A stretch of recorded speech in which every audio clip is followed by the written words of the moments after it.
Literally, when I arrived here in Colombia, I met some American people, and when I asked them, so where are you from? They were like, Indiana. And I was like, I don't care what country. I was like, I know. Where is Indiana? Just tell me America or United States. What would you want to precise your state? Like, so selfish. I've been living in Spain for the past 4 years. I recently went home for the first time in 2 years to Nebraska. And I was kind of like letting my family know how my job is going and whatever. They were like, is there a bunch of other English teachers in your city? I was like, yeah, there's quite a few. And my uncle actually said, that many people want to move to America in your city? And I was like, what do you mean? And he was like, that's why people study English, no? They want to move to the United States. I was too stunned to speak. When I was a kid, I remember watching the Olympics and thinking it must be so hard for them to not cheat for the Americans and like the judges and not give the athletes that are on the American team more points because we're so awesome and everybody loves us and we're like the best country. And so like, how are you not going to give more points to us? Okay, screw it. Here's my embarrassing moment, my true facepalm. I know you're gonna judge me, but whatever. When I first moved here, I was looking at a website in French, obviously, and I was looking for how to convert it into English. So I went to where the little flags are, you know, in the corner of the screen, and I could not find an American flag anywhere. So I was like, what the heck, this doesn't make sense. There has to be a way to translate it into English. And then I found the British flag because Americans did not invent English, and I always judge myself for that one. That one was pretty bad. I've lived in Europe since 2018. I say Europe because I've lived in France, Spain, and Belgium. Last year, I went home for the holidays to the US, and I kid you not, I was asked, do they celebrate Thanksgiving in Europe? No, this is a real thing. Like, I'm educated now, but I remember being a kid about like 10, 11-ish, and it was actually surprising to me that European history continued. Okay, well, Europeans came to America, and then European history stopped, right? Because nothing else mattered after that, because there was America. What do you mean that they continued living lives and having history over there between the time when America was started and when we rescued them in World War II? We rescued them? I'd like to say that was just American education when I was a kid, but I think it's American education in a lot of places now.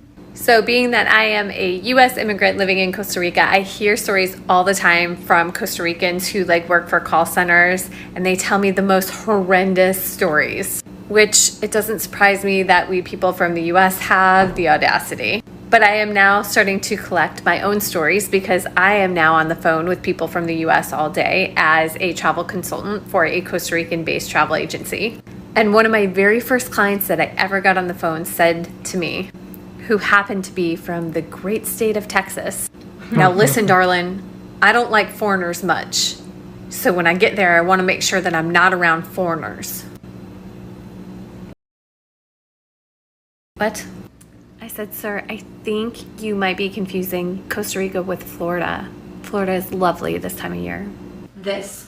When I first moved to Spain and I started dating my partner, I was chatting with an acquaintance from back home, and I said, yeah, I'm dating for somebody from where I'm living. Their response was, I love you so much, I'm really excited for you, but please be careful because you never know if somebody might be using you for a green card. I was shocked. And the irony of the situation is that we ended up getting a civil partnership so that I would be able to stay here. So I started my new job in the Netherlands. This was 3 years ago, and I was going through the company policy the first week. And I got to the section about leave, and they have a holiday leave, like PTO, and then they had sick leave in 2 different areas. And I was reading about sick leave, and I turned to my coworker, and I was like, I don't understand. Like, it talks about like the requirements for sick leave and like doctor notes, like after 3 days, but how many sick days do we get a year? And she's like, what are you talking about? I'm like, how many are they? It doesn't say. She's like, it's just if you're sick. She's like, it's unlimited. It's just, if you're sick, you take a sick day. She was confused. I was shocked. There's a moment I realized in America and how we deal with people being sick with work. If you're an American currently living abroad, what is one time that made you realize that America really messed you up? So I'm an American and I live in Norway right now. And one time I was going to help my friend with this project that she had, and this girl was still in high school. And so she was like, yeah, just come to my high school. You can help me out, yada, yada, yada. I was like, great. Where do I have to sign in when I get there? Do I need to wear a visitor's badge? Who do I talk to? What should I tell the front desk lady? She was like, what are you talking about? Just walk in and I'll meet you at my classroom. And my mind was blown. I was like, I can just walk into your school? Like, no, aren't they gonna call the police? Aren't they gonna send out an intruder alert? Like, I can't just walk into your high school and just walk straight to your classroom. No. Then I realized just how messed up it is that American high schoolers are like security prisons. This is just from studying abroad in the UK. We were at a public train station and you had to pay to use the bathroom, and I had never seen that before. And it was like, oh my God, that's like messed up, right? They're like, yeah, but we don't pay for healthcare or college. Stop yelling! Oh my God, okay kids, this one's for me. This one is for me. I'm literally about to go to sleep right now, but I saw this and I have to respond right now, so much so that this might become a series. So, part 1. I lived in Galway, Ireland for a year, all of 2020. Yes, all of 2020. I come from the backwoods of Wisconsin, where shooting squirrels off of your trees is a fun afternoon activity. Fireworks rarely happen in Ireland. It was Halloween night. I heard pops in the sky. My first reaction was, who's shooting?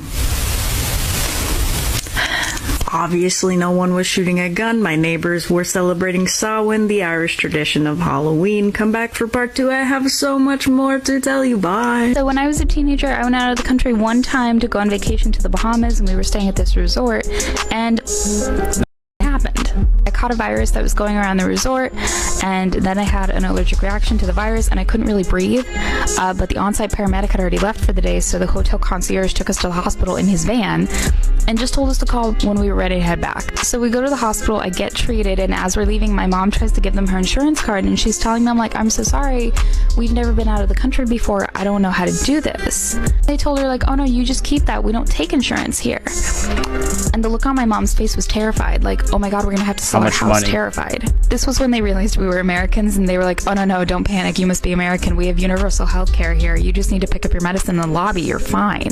The medicine was $8, and they gave me a note to give to the airline to get back into my own country. Okay, I love this question. I actually don't live abroad right now, but I spent basically most of my 20s living abroad, and for 6 of those years I was living in the UK, and in my first professional job, you could say there, this one time I got really sick and I was feeling really unwell, and I was like, I had 5 weeks of leave, and I really had assumed that must have been like my sick and my vacation time in one, because 5 weeks is so much time relative to American standards. And I was really sick, and I was like, and then I was like, but honestly, I don't want to use up my sick time. And my boss was like, what are you talking about? If you're sick, you're just sick.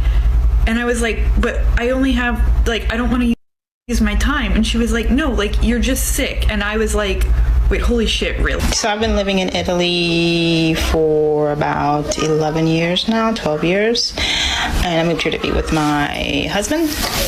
And in the US, I got my tubes tied after my 3rd child and decided I didn't want any more, but he didn't have any, so we decided to do IVF, and I got pregnant with twins. At 13 weeks, I lost one, and once I lost that child, they considered me a high-risk pregnancy and took me off work from that moment on until 3 months after she was born, and I was paid 100% of my check. 100% of my check. And then until she was 1, I got to come home 2 hours a day to breastfeed her. 100% paid. I went to uni in the UK. still live there, so I've got a ton of these. Probably the first that comes to mind is when first year I realized I was picking my seats in lectures about where I could be protecting in case someone came in and started shooting. And I brought it up with my group of friends, which had Americans and non-Americans, and all my American friends were like, oh yeah, I'm also terrified of someone coming in and taking us out in a mass shooting. And of course, none of all of the non-Americans were like, what the like, never been worried about that, and yeah, they shouldn't be. So I spent about 4 years in Berlin, Germany, working in advertising, and coming from New York, where my first 8 years in the industry, I just, you don't take vacation. You just don't really do that. Well, I had to have a sit down with the CEO of my company and the head of HR, where they took my laptop and took my work phone and told me I could not come back to the office for 3 weeks because I had to use my vacation time. They were afraid that I was going to sue the company for not being allowed to take my vacation time. So they made sure that I literally could not work. Imagine that happening in the US. Someone literally taking your computer and your work phone away and say, go, come back in 3 weeks, enjoy your vacation. Honestly, Europe has a lot going for it that I wish Americans would understand. Did y'all know that in other countries, they can go to the pharmacy and actually get what they need? I live in Addis Ababa, Ethiopia right now, and I went to the pharmacist and I was like, hi, I think I gotta have like a UTI. Like, do you have any pain medicine, any cranberry? And she's like, why don't I just give you antibiotic? And I was like, then I go back and I'm like, hi, I'm going to South Africa next week, like on safari, like any good, mosquito repellent? And she's like, girl, you want anti-malarials? And then I get bold with it, right? I go in there, on another occasion and I'm like, I'm back, I'm waiting for my birth control, like, to come from the US. Like, it's taken a while, prescriptions and doctors and all that. And she literally threw the birth control at me. Amazing. Well, besides wanting to get under a desk every time I hear like a bang noise, I had no idea what that was before I moved to Australia. So I have a really embarrassing one. It was my first time getting pulled over by a German police officer. When the cop walked to my vehicle, I was like, why'd you pull me over? Geez, I can't get a break anywhere I go. Is it because I'm black? Then the police officer looked at me very calmly and was like, bro, in Germany, we do random traffic stops. Not only that, he also educated me on everything you need in the vehicle for a random traffic stop. After that, he didn't even do the random traffic stop. He just walked away and said, have a nice day. Oh, is it because I'm black? Then the police officer looked at me very calmly and was like, bro, in Germany, we do random traffic stops. Not only that, he also educated me on everything you need in the vehicle. In Germany, we do random traffic stops. Not only that, he also educated me on everything you need in the vehicle for a random traffic stop. After that, he didn't even do the random traffic stop. He just walked away and said, have a nice day. Very respectful. After he left, I just sat there dumbfounded and I was like, wow, in America, I'm so used to getting pulled over for being black for no reason. And it really changed my whole attitude towards police officers out here in Germany. Yeah, so super ignorant moment for me that I definitely learned from. Oh, yeah. I'm an American living in Canada here since 2007.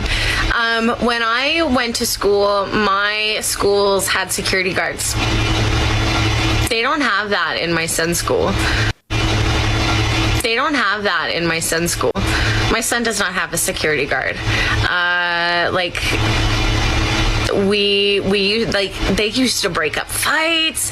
We used to have police called, and I mean, God, they don't have that here, and it's very reassuring that the difference of violence in schools here is uncomparable to schools here is uncomparable to the United States.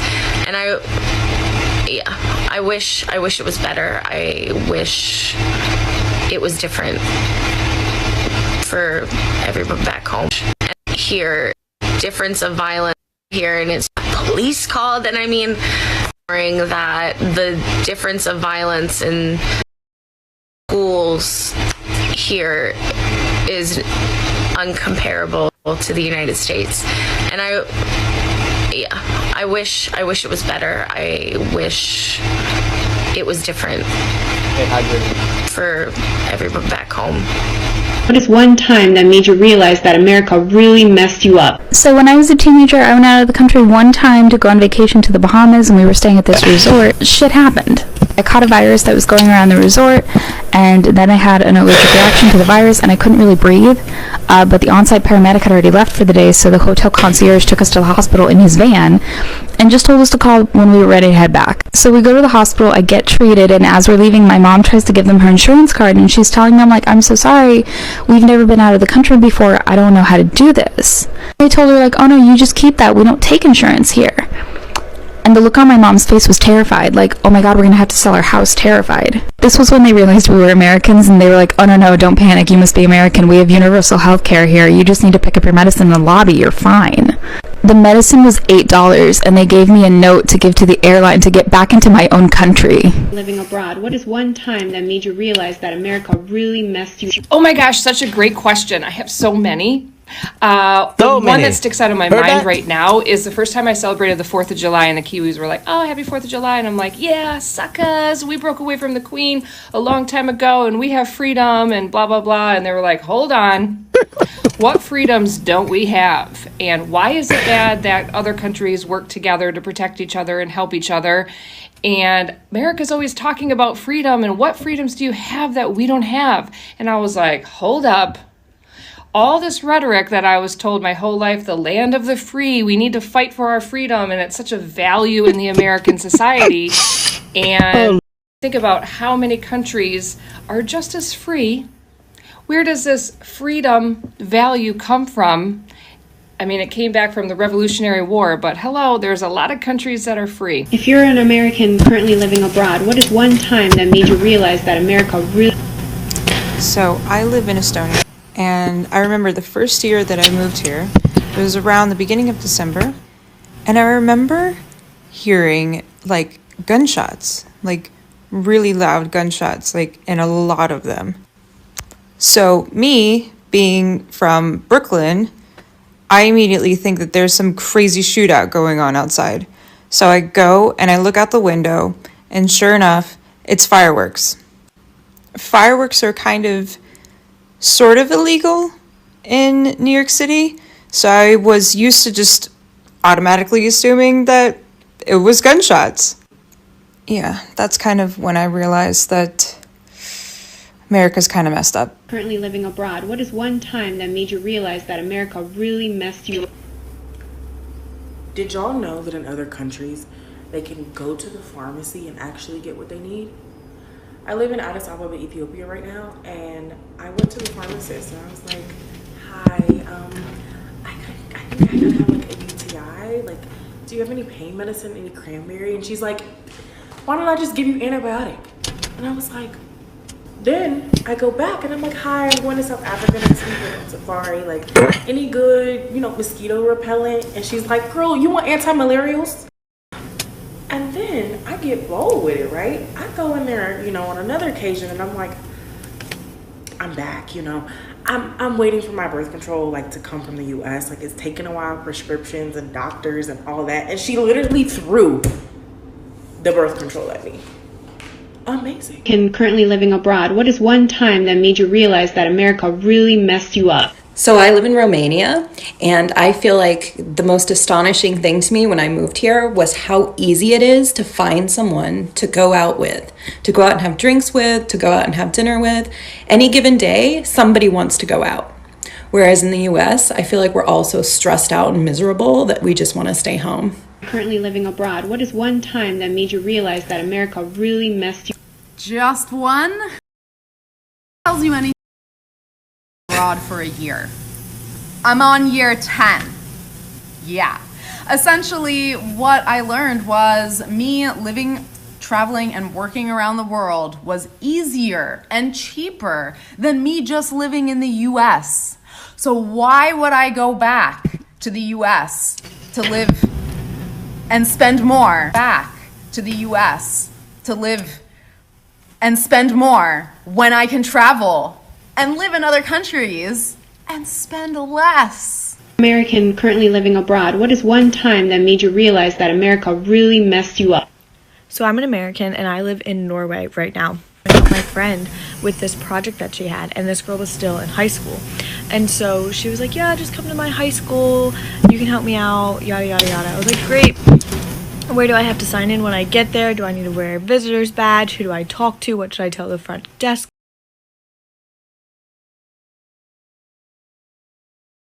And my mind was blown. I was like, I can just walk into your school? Like, no, aren't they gonna call the police?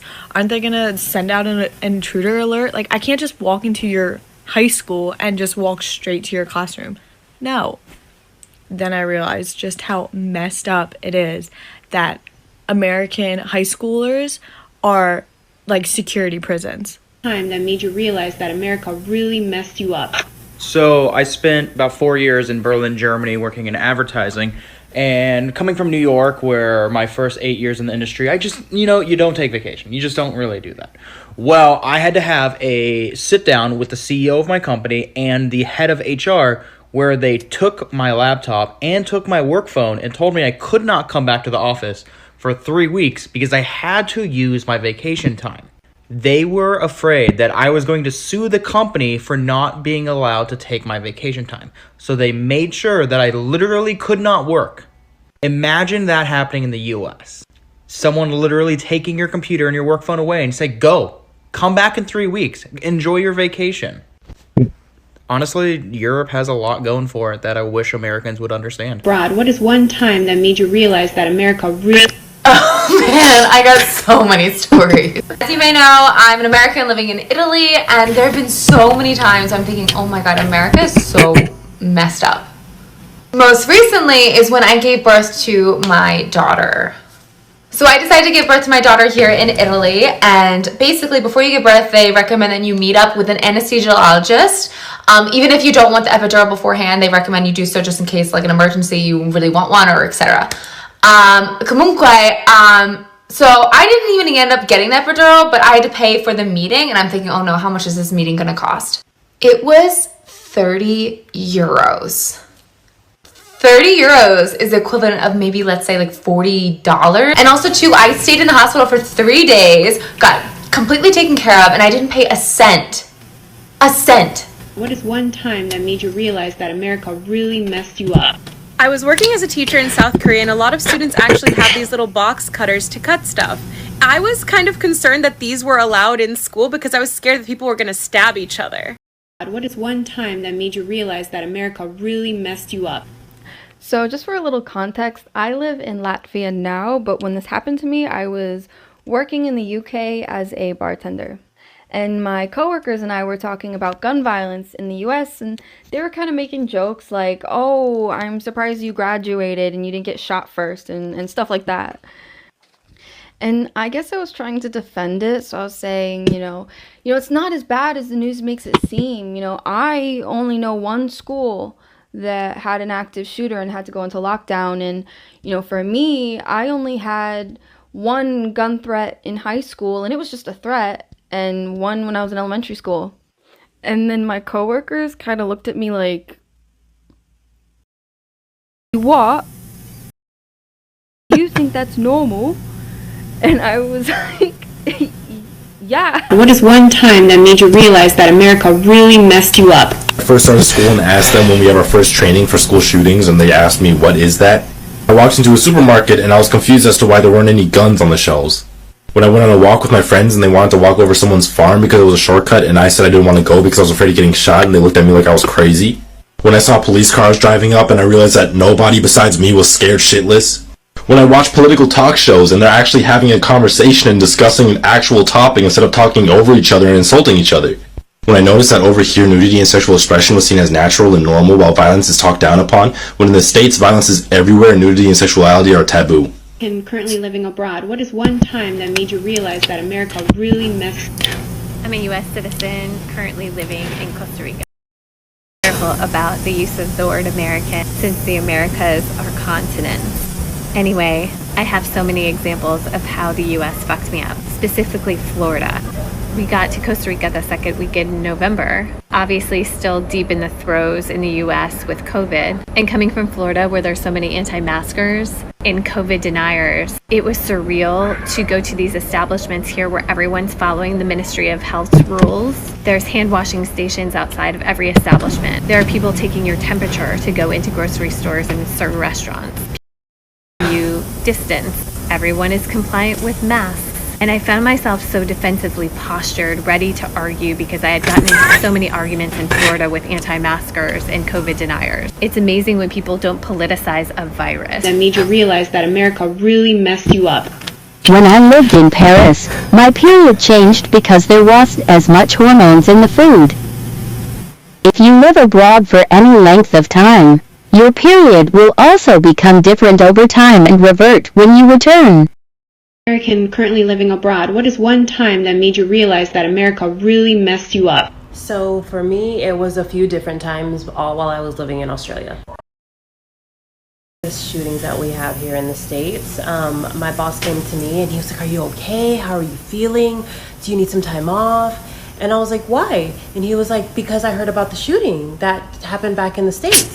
I had to sit there and have an honest moment with myself and him to realize that I had built up a numbness to all the shootings because they happen all the time. So that sucks. Number 2, I have horrific cramps. I always have. They make me pass out. I throw up. I've been in the emergency room I don't know how many times at this point. It's just how it's been. I fought against it, but I finally had my roommate take me to the emergency room, and my total was $100 when I left. As someone who was only on a working holiday visa, and not a $2,000 bill like it would have been in the States. Currently living abroad, what is one time that made you realize that America really messed you up? 2008 or 9, 20 years old, Munich, Germany. City passes the vibe check, no doubt, but I didn't have anyone with me. And I'm trying to get cigarettes from a machine, my ID doesn't work. Cop shouts from across the street, he's on his way to me. "Hey, you, sir, is there anything I can help you with?" And immediately no, I'm sorry, don't worry about it, I'm getting out of here anyway. And I keep it moving, and he's like, no, hey, you. And I keep it pushing, like, hey, you? Nah, get the fuck out of here. And the next cop stops me, and I immediately drop everything that's in my hands as I take my hands out of my pockets, so I don't get shot. And so he ends up buying me a pack of cigarettes, bringing me to the nearest bar, explaining to me that they go to 4 years of college to do this, get paid $50,000 a year more than our cops, and bought me a drink. Okay, so I live in America and I'm obviously not American, and the list is so long, but by far my absolute favorite, and I get it all the time, is what is the weather like in Australia? The whole country? This one? I'm kind of curious, what is the dumbest thing an American has ever said to you?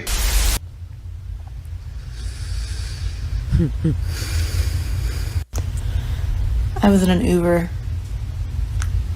He told me that, what are the last 2 letters of COVID? ID.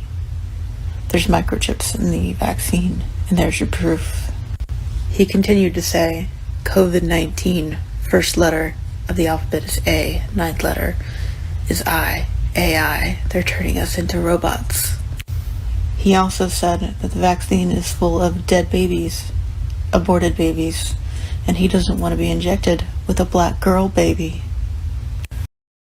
And then he ended it with telling me the pandemic's not real, and started taking his mask off, and I told him, drop me off immediately.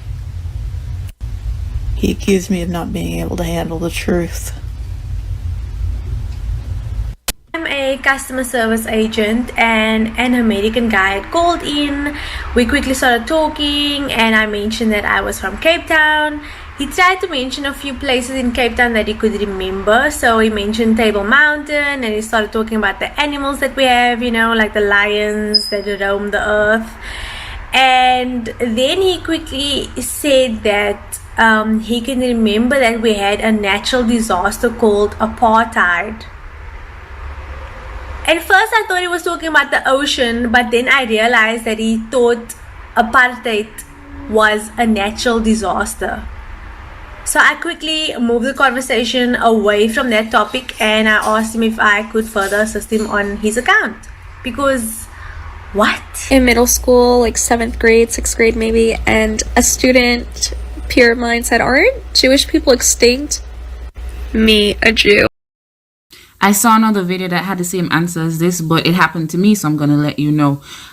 I am from Jamaica. I got here in 2018, early 2019, and I worked at Trader Joe's, so I'd interact with a lot of white people. A lot of people were always like, oh my God, how's your English so good? And I'd have to explain to them that we speak English in Jamaica, but I forgave them because it is Latin America and they probably think we all speak Spanish.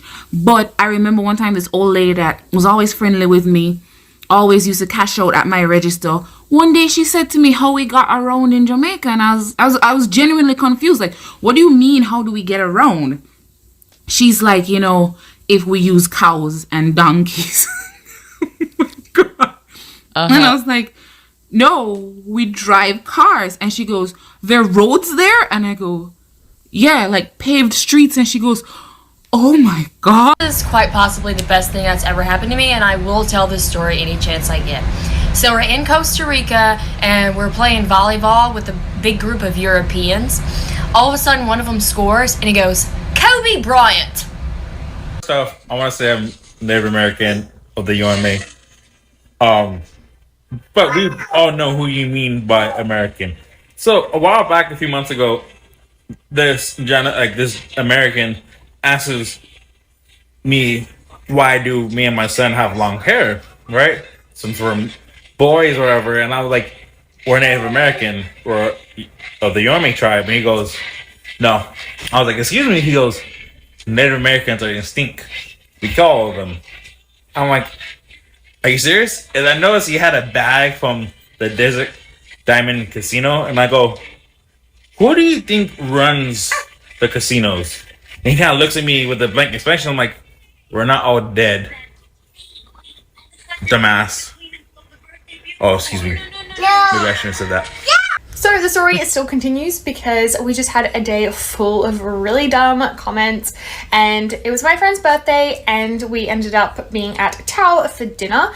And when we were ordering drinks, of course, they were checking our ID, and the first ID that she got was my friend's whose birthday it was, and she just walked off with it. She was like, I need to go get my manager. We were like, oh, that's so strange. And her and the manager come back and we're like, this is a fake ID. And we were like, no, it's not. She was like, there's no 23rd month and there's no state of Queensland. And we all had to be like, literally everywhere else in the world does it day, month, year, and it's from Australia, so of course there's no Queensland in America. So I'm American, I live in London, my boyfriend is English, and the first time I took my boyfriend back to America to see where my family lives, after years of being together and months of planning this trip, we landed at the Louisville International Airport, and my boyfriend looks up and sees Louisville and looks at me and asks, when do we get to go to Kentucky?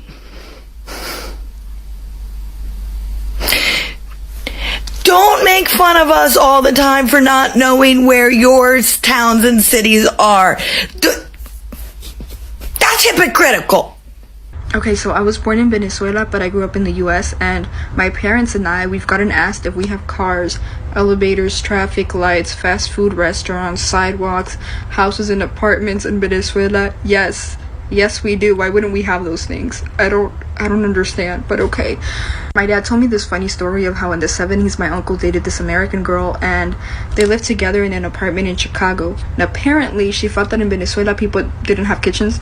And so when my dad and grandpa went to go visit them, she was like, come here. You see this is a fridge. And she started doing that to everything in the kitchen, and they were like, okay, we know. And so months later she went to go visit them in Venezuela and realized that people do have kitchens, and you could tell that she was so embarrassed and she felt stupid. And my grandpa was like, come here, and he reenacted everything that she did when they went to go visit her. And so I studied with this African American guy in Beijing, and he was like talking about how he wants to visit Africa and stuff, but it's too dangerous. I was like, not everywhere in Africa is dangerous. Zambia is actually very safe. And he's like, nope.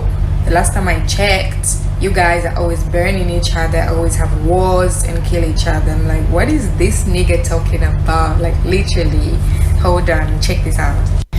What you see right here is the Global Peace Index for 2020, and Iceland, New Zealand are obviously up there. And then we have Zambia over here coming at number 44, if you can see that. And then we've got the mighty United States of America coming at 121. I mean, it's just not logical. We've never had war since the British, my nigga. Since the British. I lived in Florida for about a year as an exchange student from Colombia, and somebody asked me what language I spoke, and before I said anything, he said, "What, Mexican?" So, family vacation in Disneyland. Some guy hears us talking and says, "Hey, are you guys from Canada?" My dad goes, "Yeah, we're from Canada." And the guy's like, "Oh, okay." We can see he's like, clearly wants to ask something. And eventually he gets up the courage and he's like, "So, what's it like down here?" And my dad's like, "Oh, we like Disneyland. Yeah, it's cool." The guy goes, No, but like, what's it like driving?" So my dad asks, "Well, what do you mean?" And the guy goes, "So do you get like cars at the border, or how does that work?" So me, being the eternal jackass of my family, interject. I say, "Yeah, they got a little training spot at the border, and you trade in your sled dogs, and they look after them. There's like a fee or whatever. But yeah, we get to drive and try it out. They even let me drive." I was like maybe 10 at the time. Then, no word of a lie, as my dad is expecting this random stranger to lose his mind, the stranger goes, "Wow, that Canadian education system is really great." Okay, so I studied abroad in America in 2014. Yes, I'm that old. And I got talking to a guy in a bar, and he asked me that age-old question if I ride kangaroos to school. And I was like, no, obviously I don't ride kangaroos to school. I ride emus. Kangaroos are so old school. Anyway, he ate that up. And then he asked me how long I'd been living in America for, and I said, "Oh, about 2 months at this point." And he's like, "Wow, your English is amazing for someone who hasn't been here that long." To which I had to laugh and say, "We speak English in Australia." And kangaroos are dangerous. He like wasn't even ashamed. He was like, "Oh, wow, really? You learn something new every day." I'm kind of curious, what is the dumbest thing an American has ever said to you? Hi. Okay, so before I get into this, I just want to preface this by saying I am from Cote d'Ivoire and Tanzania. I am from Africa, meaning that like that opens up the floor to like so many dumb questions and just weird ass fucking scenarios. So I've experienced a lot of dumb questions, I'll tell you that for free. But the one that comes to mind right now, okay, I'll try not to be too specific because I just, in case someone sees it, but even if someone sees it, I don't give a fuck. But anyways, I was out with a group of people, and one of the people literally looked at me and asked, "Do you guys have highways wherever you're from?" This babe literally asked me if we have roads wherever I'm from. Like with her whole chest asked me if... The nigga was too stunned to speak, I'll tell you that for free. Ugh.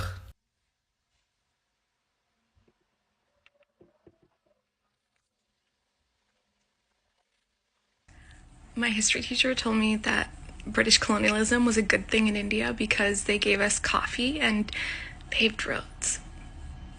So I was a tour guide for the Parliament of Canada as a student. Paid well, loved the job. Some of the best friends I have right now are from that job. So we were walking up to the House of Commons foyer where you enter the House of Commons, and there's 3 sets of doors. The French doors, the English doors, and then the Canadian doors. So the French colonizers, the English colonizers, and then the Canadian doors. So the tourist asked me, he says, "But wait, where are the American doors?" Me baffled, I'm like, "Sorry, what? Pardon me?" He said, "Where are the American doors?" I asked him, "Sir, why would there be American doors?" And then we just proceeded to look at each other for a good 10-15 seconds until I just walked away and continued the tour. Okay, so I'm Canadian, but I went to elementary and middle school in Florida. During my 7th grade geography class, my teacher was doing a presentation on pollution. She showed a bar graph showing a bunch of different countries and how much they contributed to pollution.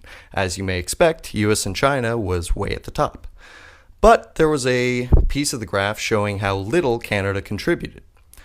Me being a Canadian, I had a moment of pride and said, "Woohoo, Canada." To which my teacher responded, "Yeah, but that's because there aren't any cars in Canada, sweetie." And I said, "No, there are cars. My dad has one. We moved here in one. They have streets and highways and everything." And she said, "Sweetie, those are sleds." My geography teacher. Bet, I got you. Hey man, where are you from again? Oh, I'm from Bosnia. Bosnia? So what, you speak Bosnia? No, I speak Bosnian. Whatever, dude, same thing. What, you speak America? Dude, relax, it was just a mistake. Alright, whatever. So what type of religions do you got over there? Oh, we have like Islam and Christianity. Oh, so you're like Islam? I'm Muslim or Islamic, yeah. Oh, what's that?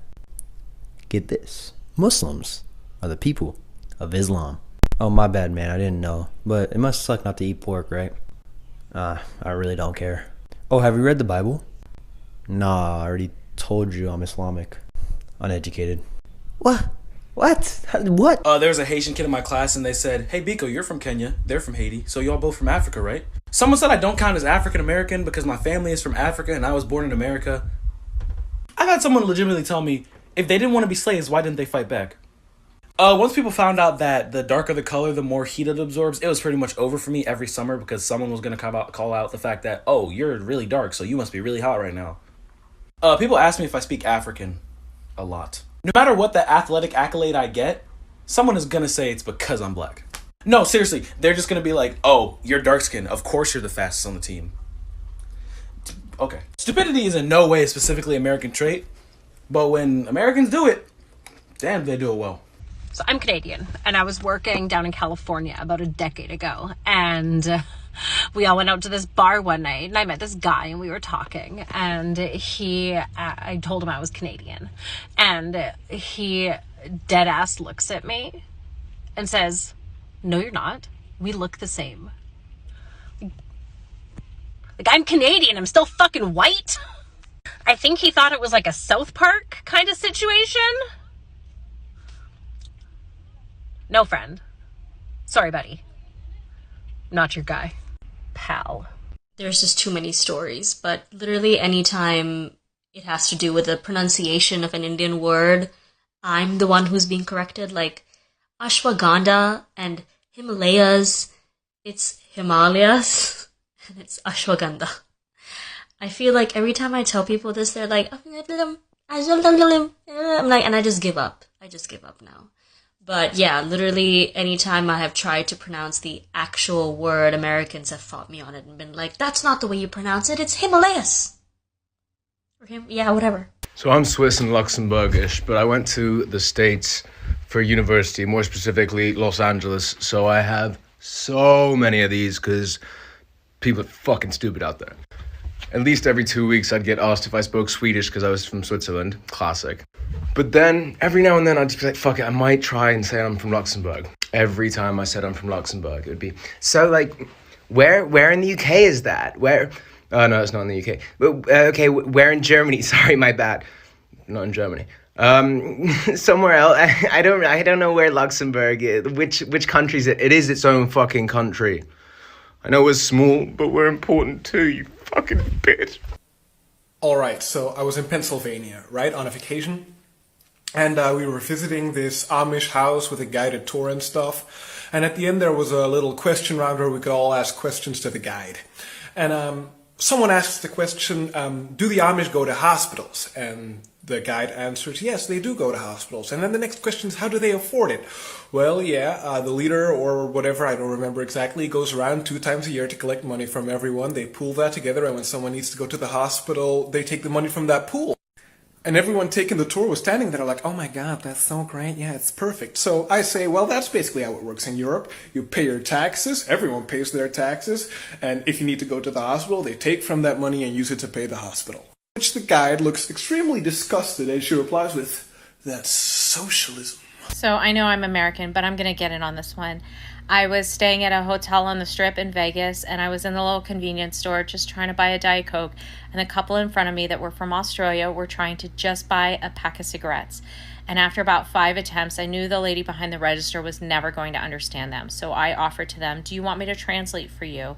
And they were like, we're speaking English. And I was like, yeah, I know that. You know that. She doesn't know that.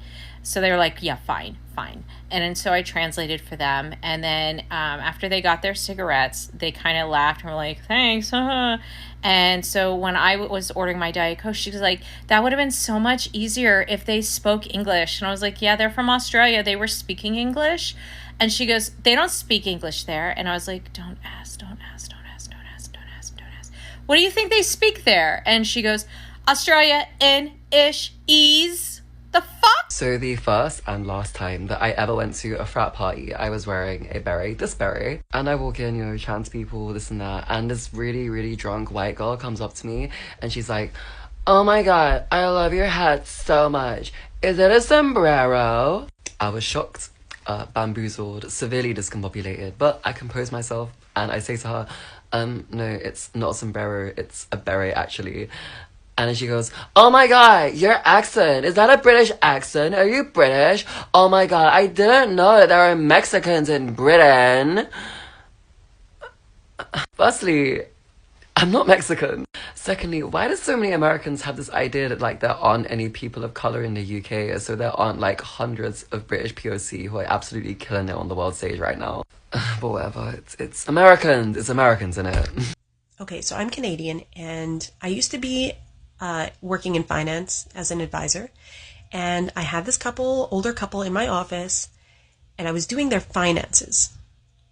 I was an advisor doing their finances, and we were talking about making conversation, things coming up in the summer. I enjoy all the festivals that happen in my city. I particularly enjoy this one food festival where people of all different cultures and countries set up a tent from their country, and you can try the food of that culture and country. And I just love going and trying all the different foods. And so I said I was looking forward to this festival. And the guy looked at me and said, sell falafel? And I said, what? Excuse me? And he said, do you sell falafel? And I looked at him and he said, do you have a falafel stand? No. I'm kind of curious, what is the dumbest thing an American has ever said to you? So I was raised in Australia and I moved to the US when I was almost 11 years old, and in 8th grade this girl asked me oh, where is Australia? And I was like, oh, America's here, Australia's here, they're two separate continents, two separate countries. And she was like, oh, but where is Australia? And I was like, America's here, Australia's here. And she was like, but where in America is Australia? And I was like, it's not in America, it's a different country, a different continent, America's here, Australia's here. And she was like, but what state is it in? Is that a city or a state? And I was like, it's neither, it's a different country. And she was like, but America's the whole world. And I was like, no, baby girl, it's not. And she really thought that America was the whole world and that Australia was in America, and the US education system sucks, so they're all fucking idiots. Okay, so just recently while the elections were happening, I had a girl ask me if I was voting for Biden or for Trump. I said neither, I'm in Australia, and she said it doesn't matter, every vote counts.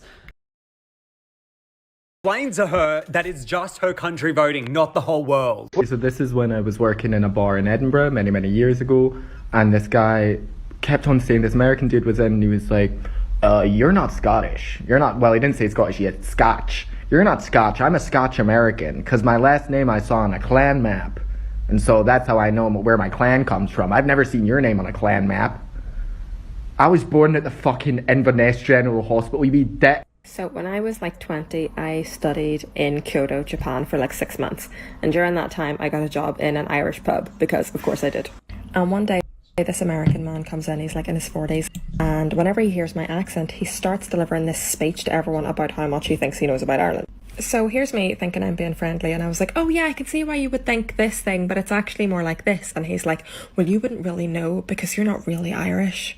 You're black Irish. I was like, I don't even know what the fuck that means, but anyway, yeah, I'm Irish. And he's like, no, I have a great grandmother from Ireland, and that's why I'm really Irish. You don't even look like one. And I was like, not about to lose my nice job over this man, so I was just give him his gin and tonic. But he was so angry and so livid that I claimed to be Irish that he brought his co-worker in the next day to test if I was Irish or not. Me and the co-worker turned out we were from the same town, and he was like, yeah, she's Irish, and he was so pissed off. So I live in Cancun, Mexico, and I've been working with American tourism for around 6 years now. And there was this time when a guy in his 40s came to the resort I was working in. It was his first time in Mexico, and he told me he wanted to book some tours. So I started writing down all the tours he wanted to do. He told me he wanted to visit Chichen Itza, Tulum, and Machu Picchu. So I stopped writing and told him Machu Picchu was not in Mexico, it was in Peru. And he asked me how much would it take to get there in a taxi. I told him it would take around from 5 to 6 hours by plane, and he was so mad. He began complaining that how come if we also had Mayan ruins, no one told him Machu Picchu was not here. I think I might make a series out of this, but this is the first thing that comes to my mind every time someone asks me a question like this. So, in 2015, I moved to the US, and I was a junior in high school at the time, and I was talking to some girls, and they were like asking me questions about Greece. These girls were seniors in high school, and this one girl goes, after I said something about school in Greece and how different it is from school in the US, she goes, "Oh my god, it's so weird. I feel like you're like from a whole another country."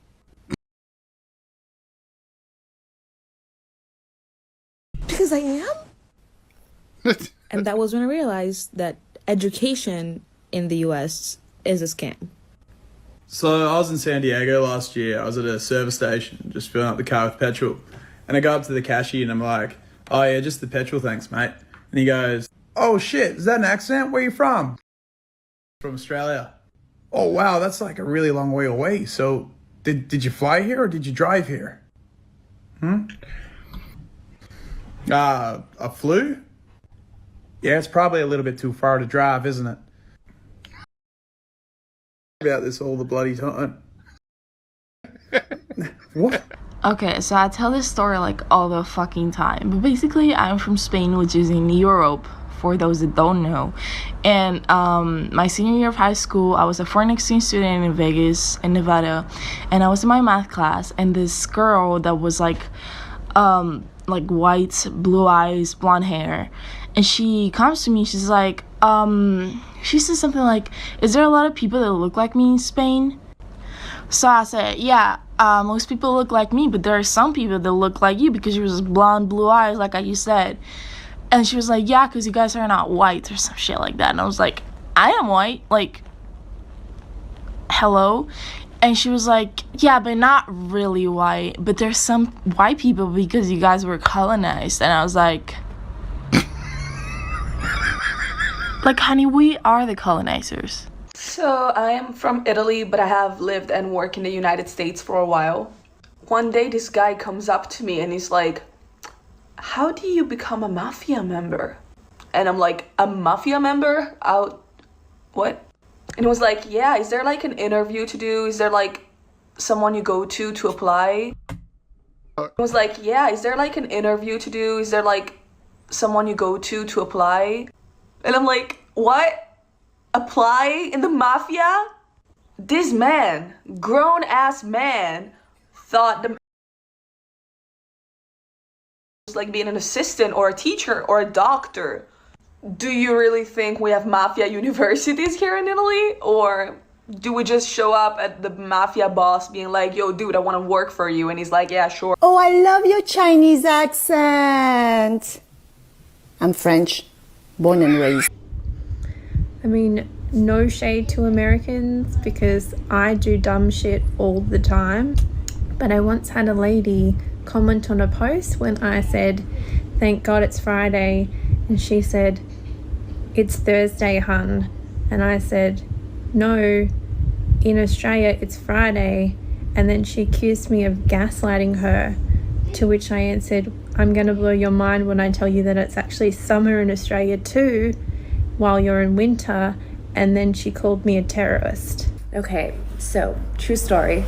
When I was a teenager, I was in Arizona visiting my best friend who lived out there, and I was there for the summer. And we met this girl, and she complimented my top, and she was like, "Oh, I really like your top. Where'd you get it?" And I was like, "Singapore." She goes, "Oh, is that a mall?" And I look at her and I was like, "No, it's in Asia."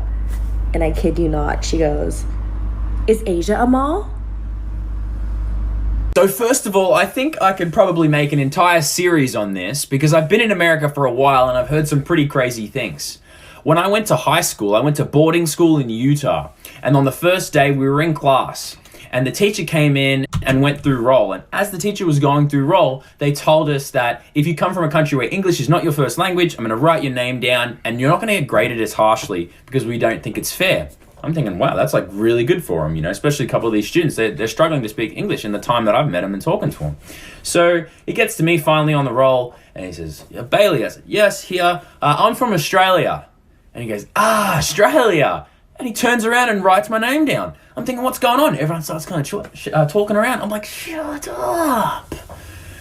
I went in with a 2.9 GPA my junior year. I graduated with a 4.0. I'm currently living abroad. What is one time that made you realize that America really messed you up? All right, so when I lived in France, I went to a cafe with my friend, and outside the cafe there were a whole bunch of baby strollers with human babies inside of the strollers, and I was super freaked out, and I asked my friend, why would anybody leave their babies outside unattended in their strollers? Aren't you afraid of something happening to them? And my friend looked at me and said, why would you assume that anything would happen to a baby? Who would be so horrible to do something to a baby? Yeah. What is one time that made you realize that America really messed you up? Okay, I have type 1 diabetes and I lived in Costa Rica. The very first day that I was there, my insulin pump stopped working. This was like some weird fluke, unrelated to anything else. But I didn't have a doctor yet or really know where to go, so I went to a pharmacy because I needed to get long-acting insulin so I could still treat my disease. And when I went to the pharmacy, the insulin was $20 for a vial. In the United States, I pay $322 for that same vial.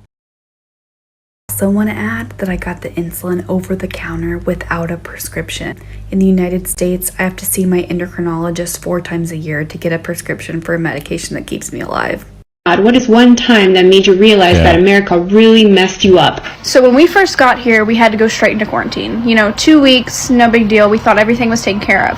Well, we got a letter from the electric company while we were in quarantine. Couldn't understand it. It was all in German. We tried to translate it. Google Translate wasn't really doing anything for us. We couldn't understand it. So we were like, we'll just go in person, once the 2 weeks are over. Well, on the last day of quarantine, our power gets shut off, and we're like, what the fuck? Like, why? So we finally, after a few hours, get a hold of somebody who can speak English, and they laugh at us, and they were like, are you American? And we were like, yeah. And they were like, yeah, we don't shut your power off just because you don't pay. You have to go through a whole system before we shut your power off.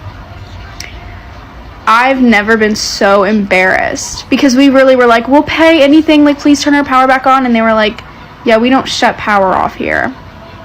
It's good to know. So I am an American living in Paris. I studied in both a French university and an American university. Due to my American university, I'll be paying off my student loans until I'm 50, maybe even 60. Whereas for my French degree, nothing. Nada, because it was free. Free 99. Free. Gratis. Gratuit. Well, not completely free, but still free. Did you realize that America really messed you up? Oh, I was in Grenada for a couple of weeks. Every single day between 12 and 2, they would always close down. Everything would just close down. And I was just like, what is going on? And they were like, well, we need to go home and have lunch with our family, just enjoy, just relax a little bit. And that was when I realized every other country out here really understands the value of spending time with your loved ones and just actually taking a break, except America. It teaches us to work for labor instead of actually living. Don't procrastinate on your happiness, sis. Your worth is not in labor. It's a luxury. Do what you want to do and be happy. I was living abroad in the UK and I had a job interview. And of course, growing up in the US, you're conditioned to dress so professional, be prepared, have your resume, and all these things. So I was like that really much. And I remember walking into the interview and they were like, oh, well, you look really snazzy. And I was like, okay, that first of all, never heard that before at an interview. Then secondly, they didn't even ask me anything besides, hey, Kyle, would you like a cup of tea? And I was like, okay. Never was asked that before ever in any other job interviews. We had a tea and we literally like sat and talked about all sorts of stuff, personal life, their life, and we just had a laugh for like 45 minutes. And right afterwards, they're like, "You're perfect for the job. You fit great." And it was really crazy to me, and it was a really fun experience. I wish the U.S. would just chill out sometime. American currently living abroad, what is one time that made you realize that America really...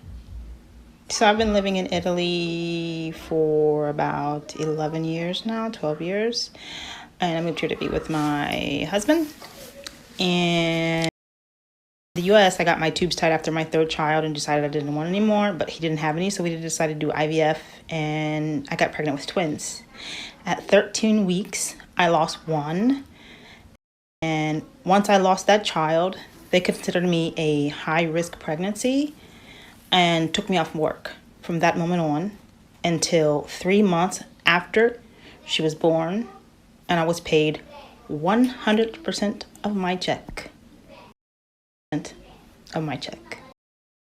until she was 1, I got to come home 2 hours a day to breastfeed her. 100% paid. I'm going to keep this really short and sweet. When I knew America messed me up was when I was living in Canada and they gave me 12 months paid to hang out with my kid. Oh, and then just in case, you could take 18 months and they'll still pay for it.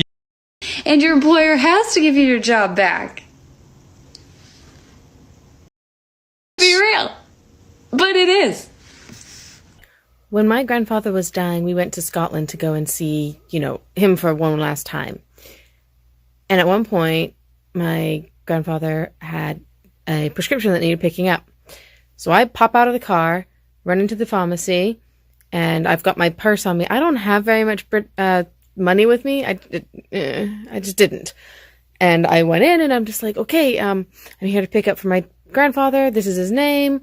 And I've got my passport out, ready to hand it to them, to prove that I'm who I say I am. And they're like, oh, yeah. How's John doing? Here you go. Here's his stuff. Hey, let him know that if he ever needs help with this, you can just call us. We'll send it on down to him. I said, thank you. And then I stood there and they're like, why are you still here? I was like, but I need to pay. And I'm like, no, you don't. He's old. Everything's free. I never felt more uncomfortable leaving a building than I did in that day. It was awful. It was when I moved back to America. I lived in Japan for 15 years. The first day I was in Japan, the first train I ever rode on, I saw people wearing masks. And I asked my then fiance, oh my gosh, is there some kind of epidemic? And she said, no, this is just what we do during cold and flu season. People wear masks to protect themselves. I was like, oh, for 15 years, I could buy masks at the convenience store, the grocery store. I always had a box on the shelf by my front door. So if I was not feeling very well, I'd grab a mask on my way to work. No big deal. So when I came home and the pandemic started, I thought, finally, all Americans will get the importance of masks. Surely they won't politicize that. I was wrong. 9 months before I moved to Ireland, I was there on a vacation. And the person I was with, we had a car. And we stayed at a golf resort kind of in the middle of nowhere because it was the off season. So it was actually really affordable. There was a gated front entrance to this golf resort, and there was a small little village on the other side of it. And because we were pretty far back on the property and it was January, so the weather was kind of crappy, we often would drive if we needed to run to the store for anything or to a restaurant. We became friends with the front gate attendant because we were in and out all the time. So one day we're driving to go to dinner, and I had asked him, hey, what's the legal limit for drinking and driving here? I wasn't planning to do anything stupid, but I'm also a public health major, and knowing that Ireland is known for its drinking culture, I was curious. So the guy looked at me completely dumbfounded. He's like, what? So I clarified the amount of alcohol you can have in your system and still legally drive. And he says, none? Tonight, loyalty was apparently not enough to save Pam Bondi's job. We are so proud to work at the directive of Donald Trump. According to sources, the president vented his frustration to allies, then a heated confrontation with Bondi last week. That led to today's shakeup. He fired the attorney general, posting, "We love Pam." As he announced, she is transitioning to a much-needed and important new job in the private sector, an unspecified role where Bondi said she is thrilled to continue fighting for President Trump, from two-term Florida AG to the Trump administration. The partisanship, the weaponization will be gone. The president raised expectations and pressure publicly. She's going to go down as a great attorney general. I may change my mind about that. I don't know. Maybe someday I'll have call and say I was only kidding. Missteps caused political pain. On the Jeffrey Epstein files, Bondi claimed DOJ had the late sex offender's client list. It's sitting on my desk right now to review. Later reversing course with a memo and testimony before Congress. Our memo on Epstein clearly points out that there was no client list, our July 6th memo. Bondi was caught in a tight corner with MAGA, Epstein survivors, and bipartisan lawmakers demanding more Epstein disclosures. The president blasted the Epstein attention as distraction, all while Mr. Trump expected her to prosecute his perceived adversaries. I'm looking at Pam because I hope something's going to be done about it. These people put our country at great danger. The president posted his complaints to Pam, writing, "All talk, no action, nothing is being done." We'll be taking all available legal action. Tonight, reaction about Bondi from the family of Epstein accuser, the late Virginia Giuffre. We hope she has the courage to testify and actually do right by survivors this time. Kelly joins us now live. And Kelly, we now know that Bondi's deputy, Todd Blanche, will take her place, at least temporarily. And that means Blanche moves up at DOJ from deputy to acting attorney general. You may also remember he served as the president's personal defense lawyer during the hush money trial in New York. And he said at a conference just last week that DOJ cleaned house, firing agents and lawyers who had investigated President Trump. Blanche also praised Bondi today for her strength and conviction. Pam Bondi is out. President Trump just fired the Attorney General of the United States. Bondi lasted about a year and 2 months in this job. Now, rumblings about her being fired have been circulating intensely for the last couple of days, but really we've been hearing about it for the last few months, and now it's here. Trump just posted to his social media page saying that Bondi is a great American patriot and a loyal friend. He said, "We love Pam, and she will be transitioning into a much needed and important job in the private sector," though he did not say exactly what that job would be.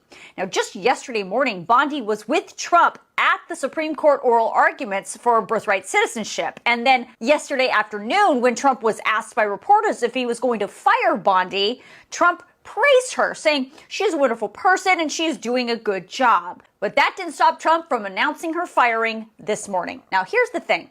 Bondi has been so loyal to President Trump, doing almost everything in her legal power to do what he wants. But Trump has been frustrated with her lack of success in the courtroom, prosecuting people that Trump sees as his enemies, like James Comey, the former FBI director, and Letitia James, the prosecutor who went after him in New York. And when it came to the Epstein files, even Trump's chief of staff, Susie Wiles, said on the record that everybody in the White House thinks that Pam Bondi whiffed on the Epstein issue. Bondi had said that the Epstein client list was on her desk, and then she brought all those influencers to the White House and gave them binders full of nothing. And of course, when Congress passed the Epstein File Transparency Act, Bondi couldn't and still hasn't produced all the documents required under the law. And speaking of the Epstein files, Bondi was subpoenaed by the House Oversight Committee and is supposed to be deposed about her handling of the Epstein files on April 14th. Whether that's going to still happen, we just don't know. So what's going to happen to the Department of Justice? Well, according to the president, the Deputy Attorney General Todd Blanche, Trump's former personal lawyer, is going to take over temporarily as acting Attorney General until Trump can nominate a new person to be the next Attorney General. And then brace yourself, because we are going to be getting an explosive confirmation hearing for just about anyone that Trump nominates. Would you look at that? Pam Bondi has been fired. My post from this morning was right. Trump, of course, announced this on Truth Social, where all government policy is announced now, calling her a great American patriot and a loyal friend. He went on to say that she will be transitioning to a new and important job in the private sector that will be announced at a later date. He also said that taking over would be the Deputy Attorney General, Todd Blanche. Bondi was an abysmal attorney general, as I said this morning, by any measure, especially when it comes to the Schmepstein files, which, by the way, should be released with redactions only for the survivors, not the perpetrators, allegedly. Anyway, why Todd Blanche instead of Lee Zeldin like I mentioned this morning?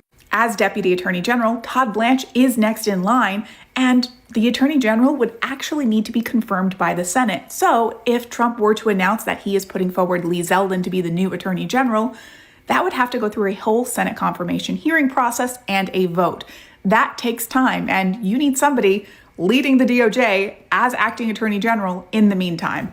Todd Blanche, by the way, he's a piece of work in and of himself. If you want me to get into that, I can, but another one bites the dust. President Trump just confirmed that Pam Bondi is moving into a new role. She was not fired. And you already know what's coming next from the Doomers. They are going to twist the heck out of this. He made it very clear. He loves Pam, and she did a tremendous job, including overseeing a major reduction in crime. That doesn't sound like someone who failed. It sounds like someone who did exactly what was asked of her. Hi, Flash. Are you okay? I know conservatives have had a pretty rough week so far, but you really couldn't cope any harder over there, buddy. Pam Bondi was fired. She was not transferred to another position in the private sector. That's just Trump's very cowardly way of saying that she was let go. Kind of like when Kristi Noem got promoted, or when your dad told you that he had to take your goldfish out to the ocean so he could be with his friends. It's kind of like that. But Pam Bondi was terrible at her job. She did not oversee some large reduction in crimes. The word you're looking for is redaction in crimes. She did oversee plenty of that. But even that was apparently not good enough to make up for just how embarrassing she was in front of the cameras. And really that's all Trump cares about, because his entire administration is just a dystopian reality TV show. But I'm sure Pam will land on her feet somewhere. She's obviously in the good graces of plenty of billionaires these days. Am I right? All right, I'm gonna get some popcorn going and put on some hot cocoa as I enjoy the downfall of the Republican Party. Okay? All right, good luck. I cannot tell you how friggin' shocked I am that so few people know about the shutdown in Italy. I am blown the hell away. Do you know how many people were in the comments going, I knew nothing of this? It wasn't on any legacy media. It wasn't even on my social media feed. This is exactly what they want. This level of control the narrative. Do you think they really want us to know that an entire country shut down in protest? Everybody united, got together and said, we are not doing this anymore? They don't want that. And I am blown away that so many people did not know about Italy's shutdown. I'm telling you, go look it up. That shit is powerful as hell. And I promised I would not make any more political posts. My husband is not going to be happy with me. But we have to speak up. And this is the level of FAFO that we need to have. Every time, this is what we need. What Italy is doing right now. We have some pretty major news right now. Europe is pushing back on Donald Trump's military effort in Iran as the war enters its second month. Today, according to Reuters, Italy has refused U.S. aircraft use of the Sicily base for Middle Eastern operations. As you know, Spain has already said, can't do it on our military bases either. And Donald Trump this morning, although France pushed back on this claim, he claimed that France rejected an attempt by an aircraft to pass through its airspace that had military equipment on its way to Israel. France, Spain, and Italy are all coming out and saying no to the war in Iran. Italy is the most notable one because Giorgia Meloni, the Italian leader, is far right and is an ally of Donald Trump's. And yet, here we are. They are actively pushing back on Trump's war in Iran. I'll have more updates for you very soon, so spread the word and follow along to stay up to date on all the news you need to know about. What's going on right now in Italy? The people came together and decided not to pay rent, shop, or go to work because they found out that their version of Democrats and Republicans were all in cahoots working with each other, right? So as of right now, what they're doing is they're doing a country boycott. So as of right now, they're going to be staying home for as long as it takes. They already stocked up on food, stocked up on supplies and everything that they needed, right? It's the only thing that's going to suck is electricity and all that other stuff. But as of right now, it looks like they're making a stand because, fam, you have the opposition working with these guys working with the opposition, and they're not making anything better. Like, bro, that shit is wild. And I've been noticing that's been happening even in America as well, right? I've been noticing that's been happening in all these European countries. They have their elite class and they're not doing anything for anybody else. And what they did was import a lot of immigrants coming in, right? And my thing about it is, like, even with this happening out here, I still blame some Republicans as well, because it's like, fam, you could have fought harder to stop this bullshit, right? But, you know, it happened. Because as of right now, you have our government. We know they're working together and all that other shit. But then again, a lot of people are comfortable. A lot of people are handling this. Like, even with me, like, I'm kind of comfortable as well. But it's like, fam, come on. At what point do you guys say, all right, the American people are going to be fed up? And now we all are able to talk to each other? Like, fam, at what? Italy is refusing to allow the U.S. to use its bases. They're joining Spain in denying access to bases to U.S. troops. Their president said that this war against Iran is outside the scope of international law. When this is all over, and I don't know when that's going to be, but when it's all over, what do you think our diplomatic relations are going to be like with any country? I know a lot of people really don't give a fuck about the Middle East. I know, I get it. I don't get it, but I know. I am aware of it. But when you are unwelcome in your precious European countries, what are you going to do? This is not an easy fix.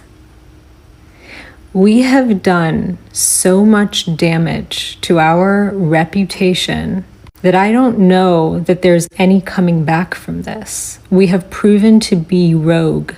Not that we weren't always, but more than usual, with a complete disregard for how things affect the international community. It was all fun and games when it was just brown bodies being killed. But now that people's investments are being affected, now the international community is turning its back on us. This is what happens when you spend all of your energy, might, power, resources on just being a bully. You hear Marco Rubio getting on, I mean, without an ounce of fucking irony, saying if Iran had invested their money in their people rather than defense, it would be a completely different country. Bitch, they spend $15 billion a year on defense. We spend $900 billion? Imagine what kind of country it would be if we spent that money on our people. Instead, we have allowed a small group of soulless, bottomless, greedy monsters to run everything to the ground in the pursuit of some fucking money. Because it's never enough. It's never enough. They ran out of real estate to develop here. It's never fucking enough. And now what? Who's next? Now, the news isn't covering this, but apparently in Italy, everybody stopped going to work and everybody stopped going shopping. They did one big shopping haul and then they stopped, and now they're just staying home and they're not doing anything. And I don't know how long this is going to go on, but it's also not being covered by the news because the news don't want people to catch on and then the USA to start doing it. Now, what they're doing is they're not going to big pharma, they're not feeding these big companies like the grocery stores, they're not feeding the fast food industry, they're not feeding Starbucks, they're not feeding Dunkin' Donuts or any of the above. Now, the reason they're probably doing this is because they're on to what's going on and what's really in the food and with what's going on with the money and where their money is going and etc. And that work is just a game that they play to make us distracted and tired and run basically into this mousetrap of whatever. So the fact that they're doing it, we need to start doing it. people aren't going to start doing it until other people start doing it, because if one person does it, it's not going to change the fact that 8 billion other people are going to do it. We need to come together so we can stop all this from happening. It's been happening for way too long. We don't want to hear shit when you lose your Medicaid. We don't want to hear shit when you lose your SNAP. We don't want to hear shit from those states when FEMA doesn't show up for your tornadoes, hurricanes, and floods this year. We don't want to hear shit when you figure out that those tax breaks are not for you, but they're for the rich. We don't want to hear shit when you figure out that no tax on tips and overtime ain't even real. We don't want to hear shit when you figure out that he is increasing the debt ceiling by trillions of dollars, which is going to cost us a lot. Because we try to tell you. So you're excited about this bill passing? Just remember, when all that shit happens to you, to not open your fucking mouth. I don't think a lot of people understand the volume of people that are going to die if Medicaid gets taken away. That means elderly people who use Medicaid to pay for their nursing home. I guess they're just going to throw them out onto the street. I'm not quite sure how that's going to work. That means people who use Medicaid to pay for their chemotherapy can no longer access it. That means people who use Medicaid to pay for their diabetes care no longer can access it. And that means that I think it's 4 out of 10 births in America not going to be covered anymore, because 4 out of every 10 births is paid for by Medicaid. And one thing that I don't see a lot of people talking about is the people who are not on Medicaid yet, but would need to access it in the future. Because those people, you've already signed their death sentence as well. There are a lot of people in this country who have stayed with abusive family members or stayed with abusive partners because they need financial assistance, and going out on their own, they can't afford it. When you take away safety nets like Medicaid, guess what? You're signing their death warrant, because then they're in the position of, do I stay and have access to private insurance, but maybe die by the hands of my abuser or through negligence of my family members who are supposed to be my caretakers? Or do I go out on my own where I can afford nothing, not housing, not food, and definitely not medical care, and then just die that way? So Republicans are now looking to cut Medicare, Medicaid, and all of our health care to pay for this war. I already pay triple what I did last year, and millions of people lost their insurance completely. They already cut $1 trillion from our health care in the big, beautiful bill, and they gave money to the Trump boys from our health care dollars to start their little drone company. And now we're going to give them even more money to buy drones from them for this war. And meanwhile, their drones suck. Chinese drones are a lot better, but Trump banned the sale of those. People already can't afford to go to the doctor and get their prescriptions and take care of their kids when they're sick. And for people who are taking care of elderly parents because this country leaves them with nothing, that's going to get worse, because they're going to cut Medicare and Medicaid to pay for this war. So they're asking us to pay more at the gas pump. They're asking us to pay more for groceries. Now they're asking us to give up their health care. Well, they give all of that money to Trump's sons and his billionaire buddies. For all those Republicans out there that really don't care about anybody else having their health care, they're going to care when they show up to an emergency room and it's clogged because people can't get care at their primary doctor, and they're forced to wait until they have to go to an emergency room just to save their lives. Trump and his family and his friends are lining their pockets, and they're bleeding us dry. They are going to take every last dollar they can from us for this war and to enrich themselves. Wendy, the MAGA lady, puts out, I voted for President Numbnuts to piss off liberals. It was really funny. I'm now worried that I may lose my Medicaid now. I have type 2 diabetes and diabetic retinopathy. If I lose my health care, I won't be able to afford my meds and I will lose my vision. I'm in tears. Please help. You're in the find out stage of your fuck around.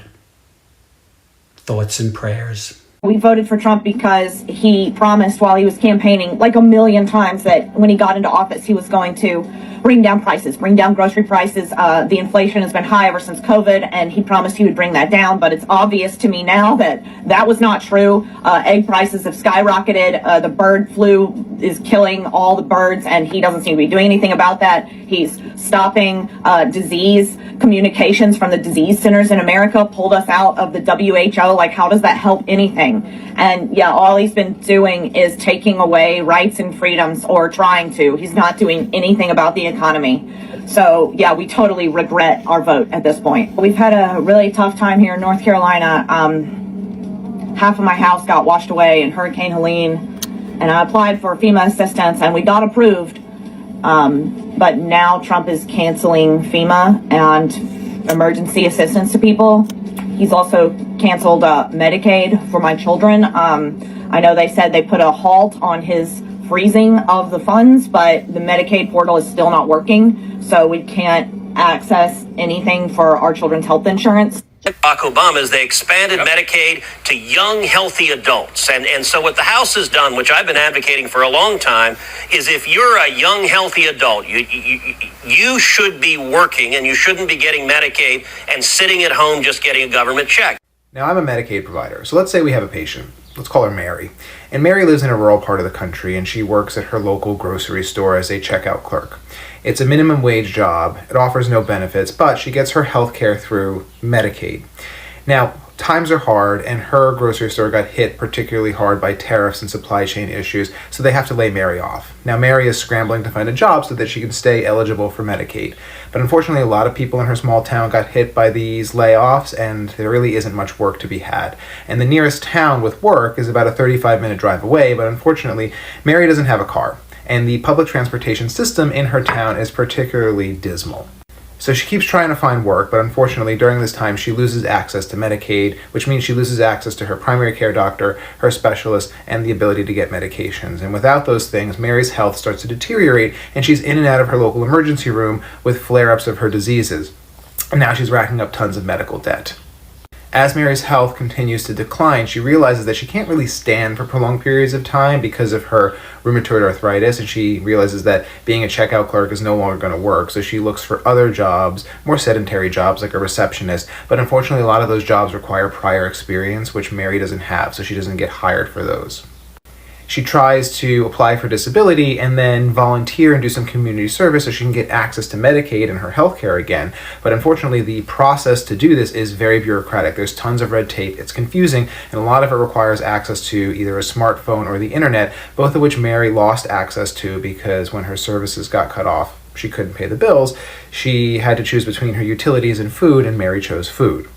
All of this is extraordinarily stressful for Mary, and she's still trying to find work, but she's getting sicker and sicker. And one morning she wakes up and she's really nauseous. She's vomiting. She's got a headache. She's dizzy. She's got chest pain. She's short of breath. She's a little confused. So she calls 911, and the ambulance comes to pick her up to take her to the emergency room. Unfortunately, her local emergency room has closed because it was primarily getting its funding through Medicaid, and with all these Medicaid cuts, they had to shut their doors. So the ambulance is forced to take Mary to an even further emergency room outside of town. But unfortunately, by the time she gets there, she has slipped into a coma. When she gets there, they test her. They find out she has diabetic ketoacidosis from missing her insulin, not by choice. She couldn't afford it. And she winds up in the ICU for a few days, and unfortunately, Mary dies.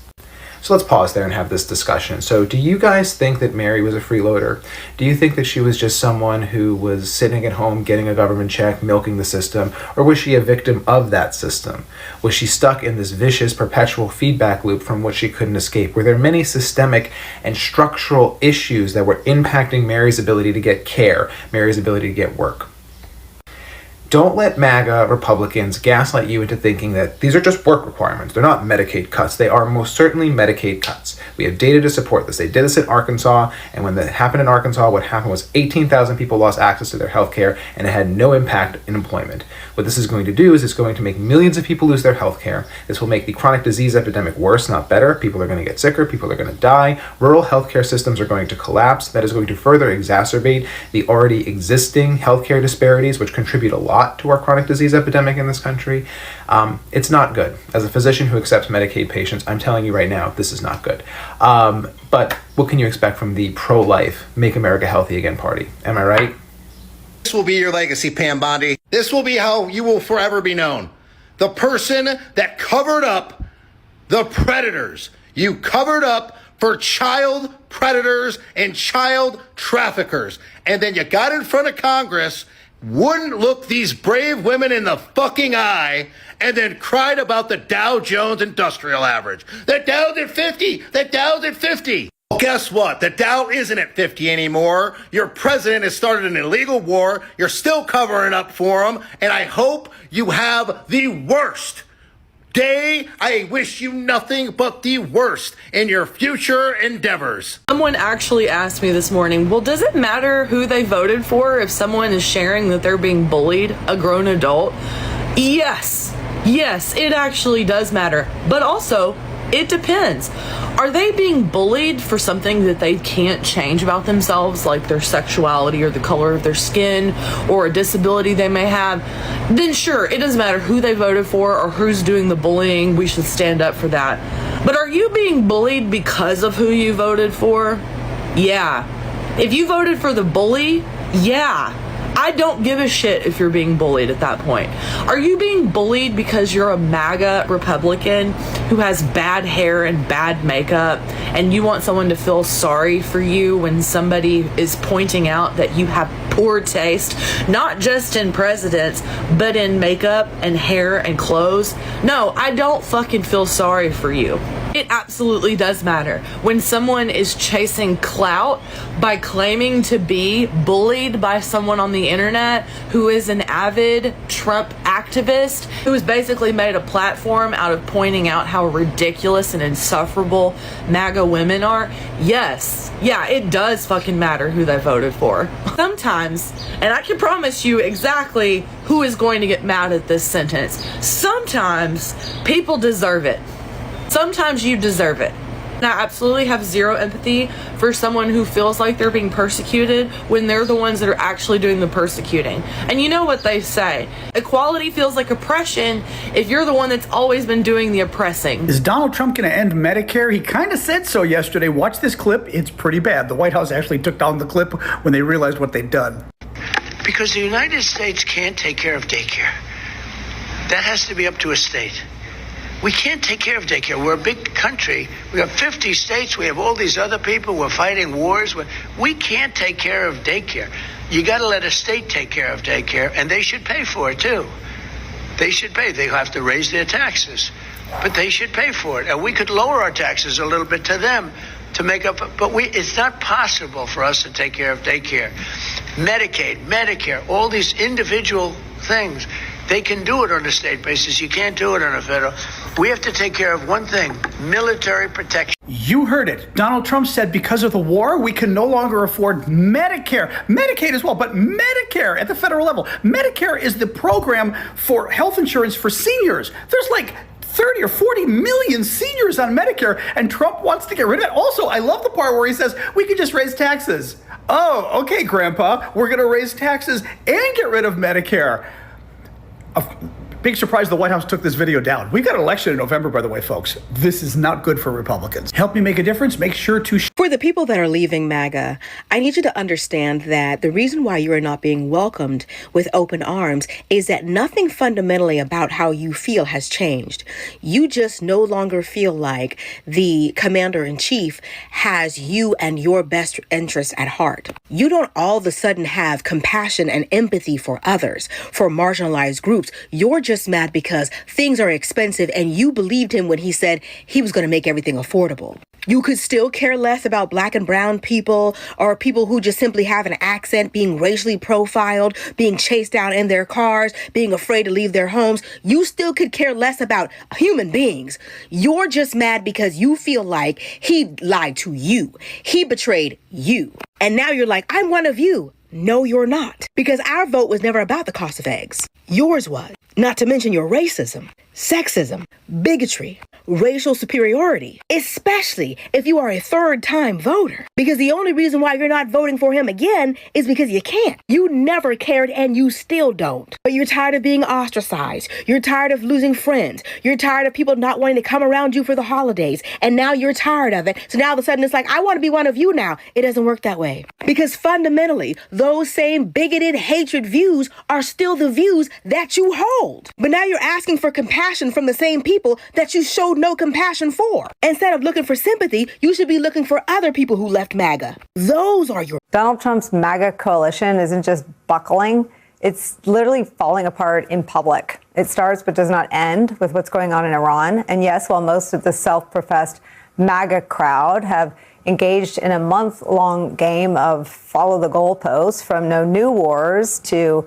this isn't actually a war to, well, it might be a war, but there aren't any boots on the ground, to whatever the story is that Donald Trump tweets or posts or blurts out, a significant portion of non-MAGA Trump voters are coming to grips with that particular betrayal, among others, like the economy. Just open the newspaper or drive down the street, and here's what you will see. Financial markets and consumer sentiment dropping sharply.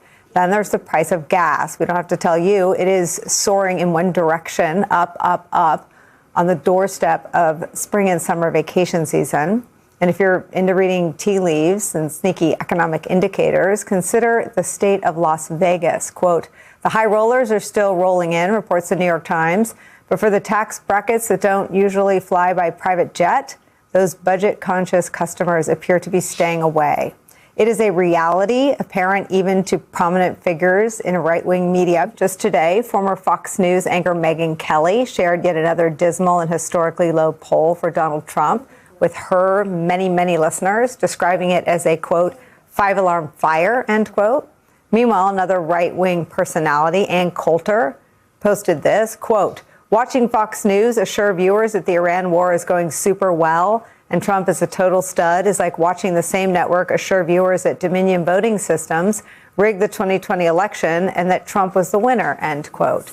The top reply from Marjorie Taylor Greene to Ann Coulter was, quote, Fox News is now the fake news, brainwashing boomers to support what we voted against, end quote. Yes, his address to the nation was about escalation. Very shortly, we're going to hit them extremely hard over the next 2 to 3 weeks.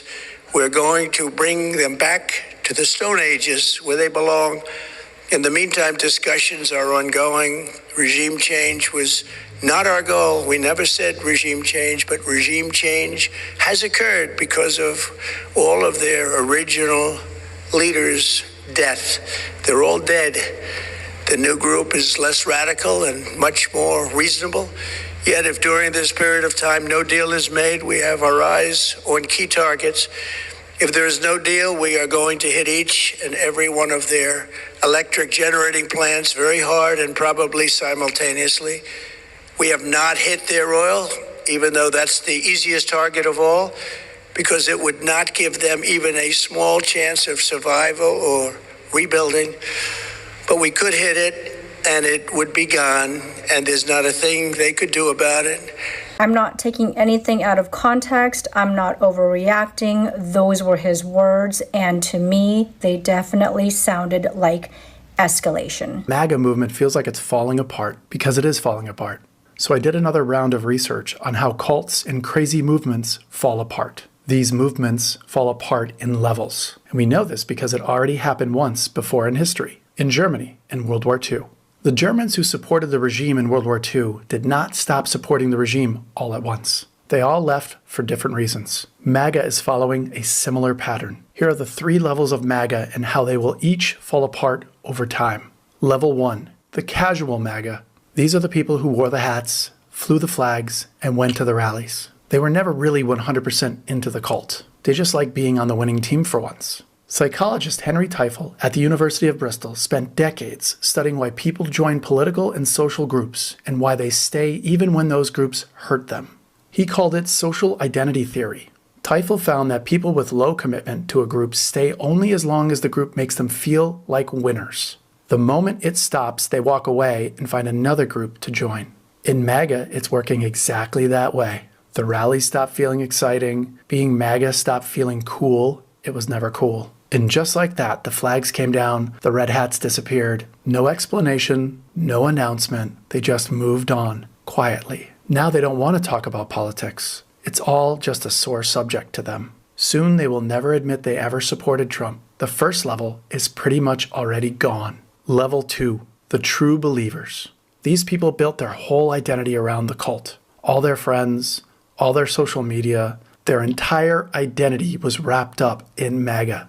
Psychologists call this the sunk cost trap. The more you invest in something, the harder it is to walk away from. but everyone has their breaking point. And that breaking point is always personal. Andrew Schulz, a famous comedian and host of the Flagrant podcast, interviewed Trump before the election and voted for him. Schulz now is publicly saying Trump did the exact opposite of everything he promised. Schulz said, and I quote, "I voted for none of this." Joe Rogan has the biggest podcast in the world right now at 29 million YouTube subscribers. Joe Rogan endorsed Trump and helped him win young male voters in 2024. This past week, Rogan called MAGA a movement of dorks and weirdos who are both uninteresting and unintelligent people. Joe Rogan even called you dumb. I agree with Joe on this one. Sean Ryan, also a very successful podcaster, voiced massive disapproval and is no longer supporting Trump. Sean Ryan said on his show, and I quote, "Nothing I voted for happened." Between these three guys, that's an audience of 30 million people, and their audience will be slowly turned against the Trump cult. This level is fracturing fast. And with the loss of support in this category, the erosion is going to accelerate quickly. Level 3, the fanatics. Christian nationalists, Proud Boys, militia groups, basically the people who stormed the Capitol. They are the smallest group, but they also happen to be the loudest. Psychologist Leon Festinger infiltrated a doomsday cult in Chicago to study what happens to true believers when everything falls apart. That cult believed the world would end on a specific date. Members quit their jobs, gave away all their possessions. That date came and nothing happened. Festinger thought they would just walk away. The most committed members did not walk away. They got louder and more radical. Festinger called this cognitive dissonance. The more someone sacrifices for a belief, the harder their brain will fight to protect it. Because admitting they were wrong means everything they gave up meant nothing. So instead of leaving, they double down and get more extreme. 7 years after World War II ended, after the death camps were exposed, and the country was completely destroyed, 25% of Germans still had a favorable opinion of Hitler. They never admitted they were wrong. History just made them irrelevant. The first level of the MAGA movement is already gone. The second level is walking out the back door, quietly. Soon all that will be left are the fanatics. And without a movement behind them, they have no power. The fanatics are always the last ones standing in a burning building. But they only fade away if we never stop pushing. We need to keep going. And accountability is right behind. Would you look at that? Pam Bondi has been fired. My post from this morning was right.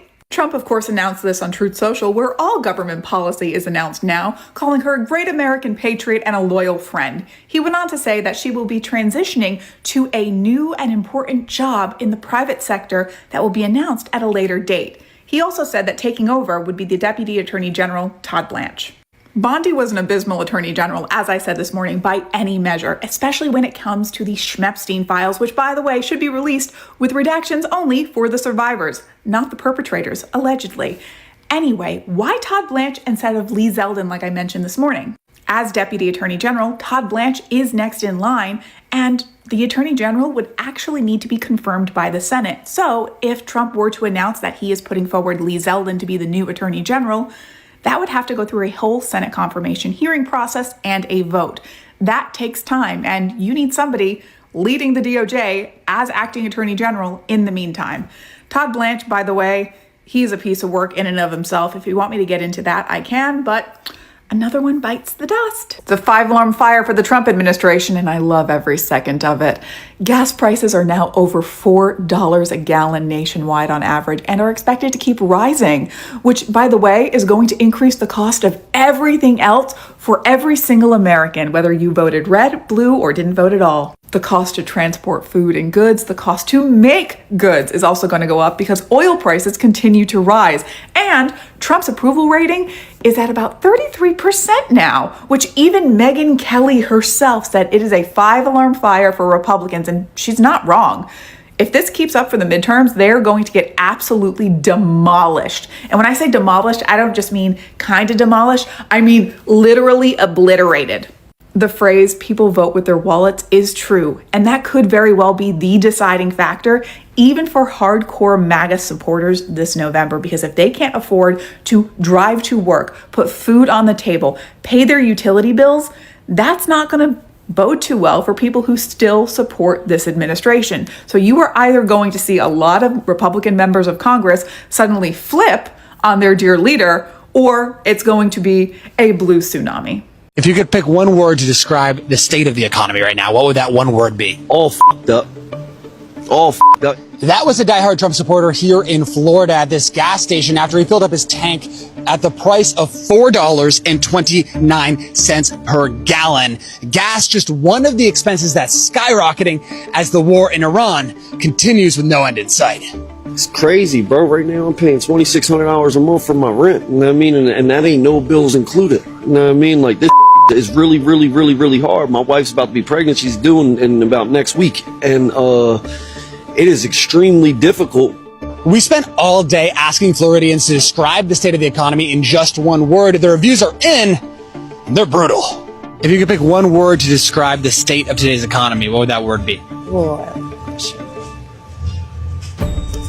A tragedy. Sad. Disappointing. It's not the way it used to be. I don't know, man. It's like survival right now. Everybody on survival mood right now. Desolate, yeah. It's bad. Now, while some of President Trump's most ardent supporters say that they're willing to put up with these crazy high prices and are in support of this war in Iran, we voted for him to be, like we say in Spanish, somebody with cojones, you know what I'm saying, with some balls to get in there and be daddy. Take the belt, put everything in action, because now you can see that we are respected across the world again, right? most of the people we spoke to say they wish President Trump was focusing on issues back here at home as they struggle to make ends meet. I struggle every day, and now I'm taking care of my mom who's older, being denied simple things like breathing meds. So gas, what are you gonna do? So I don't eat this week because I have to take mom to the doctor's tomorrow. And I'm not the only one. I know a lot of people in the same situation, homeless, no place to go, no shelters, no food, no medical. All of this as gas prices continue to rise as the war in Iran spills into its second month. How is anybody still supporting this administration? It blows my mind. The mental gymnastics in justifying this. The no war president is actively harming not only innocent civilians around the world, but his own people, and people are still blindly supporting this. Hey, what's up, America? Protesting the high cost of living by not paying taxes. So a growing number of Americans are saying that they're protesting the ultra high cost of living in America by simply not filing or paying taxes this year. A growing number of people are frustrated that they have no money and all the prices are more than double still 5 years in. So some Americans are saying that they're simply just not going to pay taxes anymore. Fuck you. You're going to make it difficult to live, then you don't need my money. I need my money to survive. Suck my butt. And I agree. In a time where everything costs 50 to 100% more than it did simply 4 years ago, I think it's a good idea to withhold tax payments from the United States in order to make up that difference in cost of living. You see, prices are up, taxes are up, financial obligations are up, but the amount of money coming in is not up. It's actually stagnant as fuck. And of course, nobody has a savings or anything left because they spent all that money trying to survive during Joe Biden and the first year of Trump's presidency. The reason is because prices didn't come down, so nobody has any fucking money left. But the mantra of just work harder is not seeming to work out anymore. It's falling flat on people that are working 70 hours a week, and you're telling them to work harder and longer. That's a physical impossibility at this point. We need the value of the dollar to raise and prices to come down. What the fuck? So I've thought this for a long time, that maybe protesting these costs by not paying taxes might be a good idea. But we know what the government will do. They'll just come after you and spend even more resources because you didn't pony up your fucking part of the money. Even though the last 15 years you've been paying your fair share, they took that money and spent it on a bunch of shit that doesn't even pertain to the American people. So why should we pay these fuckfaces? Drain the swamp, spend the money properly, and maybe we'll talk. Until then, fuck you. We have some big news right now. The Trump administration is proposing massive cuts to healthcare, government assistance, and other critical programs in an effort to revamp America's economy as a wartime economy, funding the Pentagon to the tune of over $1 trillion, $1.5 trillion to be exact. Let's run through some of the proposed cuts. They want to cut more than 20% of NASA's funding. They want to cut more than $500 million in grants for farmers and agricultural research, more than $61 million in support for food markets, more than $200 million in support for school meals and food education for children abroad, more than $600 million for community building grants, more than $8 billion for public schools, more than $5 billion for medical research at the NIH, more than $1 billion for funding for weather forecasting, fisheries, and coastal protections at NOAA, more than $1 billion for vocational training, more than $100 million for healthcare quality and safety research, more than $480 million for housing and services for Native American communities, more than $390 million for programs to reduce homelessness, more than $1 billion for affordable housing construction grants, more than $1 billion for job training for at-risk youth, more than $20 million for civil rights mediation and legal access program, more than $4 billion for electric vehicle charging infrastructure, more than $640 million for international economic and treasury programs, more than $2 billion for United Nations funding and other international partnerships, more than $2 billion for clean drinking water and wastewater infrastructure funds, more than $1 billion for the International Space Station operations, more than $158 million in loans for small businesses, another $170 million in small business administration operations, more than $143 million for STEM education programs, more than $309 million for small business development and entrepreneurship programs, and more. Spread the word, follow for more.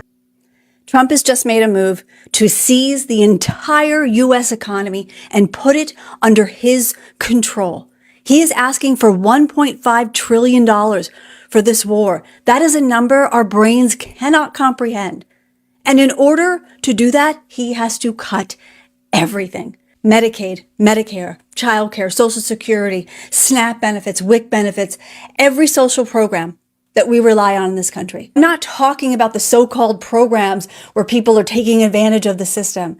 I'm talking about the programs that every single one of us relies on. You cut Medicare and Medicaid, and our entire healthcare system collapses. And I have no confidence that the Republicans in Congress will stop him. This is an unprecedented move. No president has ever asked for a number anywhere near $1.5 trillion to fund a war, and he is just going to take this money and put it directly in his pocket, in his friends' pockets, and in his children's pockets, because he's already been doing that this entire time. He's been giving government contracts to his sons, to his friends. It's our tax dollars. And this is an unprecedented move that will destroy the American economy and the United States as we know it. This will cripple our citizens. Call your senators and tell them to grow a freaking backbone, because we now officially have a dictator. I was about to make a post about how the US government was cutting funds for healthcare in order to fund this war. And then I happened to see Aaron Parnas break down what other cuts there are. Tomorrow marks the one-year anniversary of Donald Trump standing in the Rose Garden declaring Liberation Day. Liberation from what? Certainly not high prices. Donald Trump promised he would make foreign governments pay for these tariffs. The reality? 96% of them were paid by Americans. Donald Trump promised that American jobs would be roaring back to the country's shores. In reality, we've lost 200,000, with tens of thousands being in manufacturing. As a result, our economy has come to a crawl. And here's the kicker, it wasn't just bad policy, it was illegal, as determined by the Supreme Court. But now, the damage is already done. The average American family spent $1,750 more last year as a result of Donald Trump's tariffs, from clothing to food to building materials. Because of Donald Trump, small businesses got crushed, farmers went bankrupt, and factories didn't come back, they closed. 7 in 10 Americans say that Donald Trump's tariffs cost them money.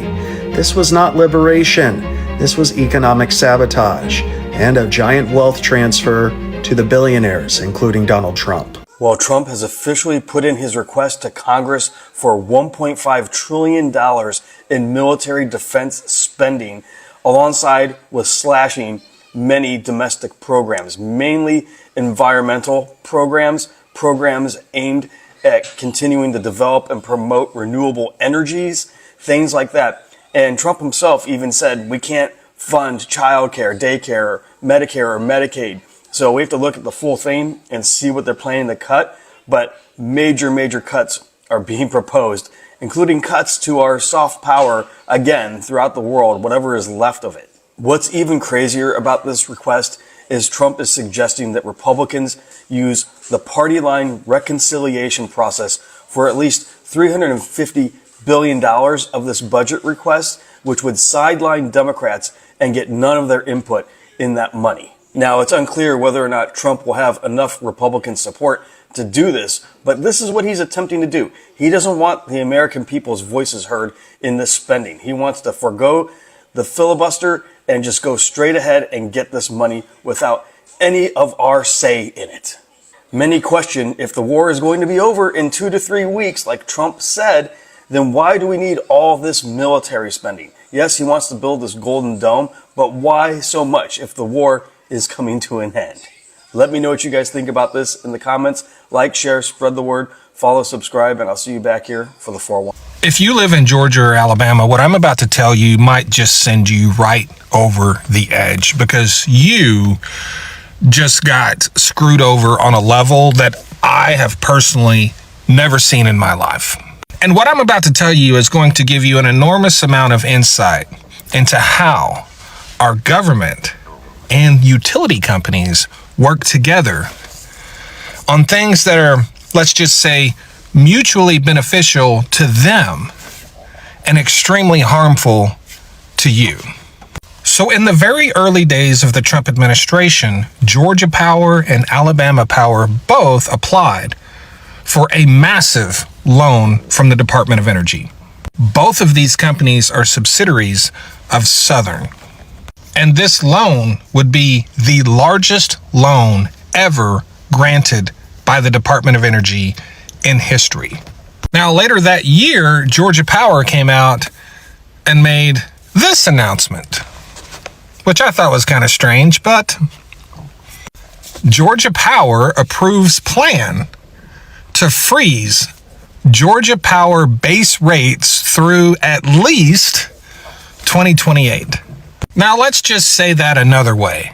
Georgia Power, who happens to serve people in the swing state of Georgia, agrees to not raise rates until the end of the Trump administration.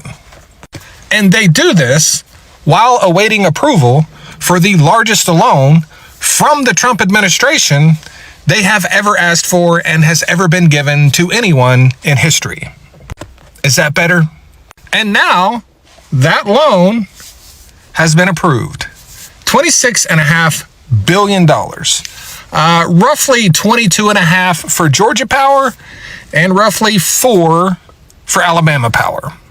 And this is the part where I tell you that you, the ratepayer in Georgia and Alabama, are going to be paying for this loan for the next 25 years. Yes. Well, actually, I misspoke there. It's 30 years. For the next 25 years, you're going to be paying interest. Yes, for the next 25 years, Georgia Power and Alabama Power are going to make interest-only payments. So for 25 years, the federal government gets to suck billions of dollars out of the states of Georgia and Alabama through their ratepayers, because that money will be on your bill. And then in the last 5 years, they have to repay the entirety of the principal. So to summarize, 1, they agreed to freeze rates to help politicians in a swing state. 2, as soon as Donald Trump leaves office, the people of Georgia and Alabama are going to get hammered with massive interest payments, as that interest will just be accruing for those years.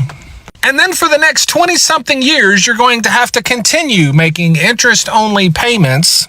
Then your kids get hit with $26.5 billion worth of rate increases to cover the principal.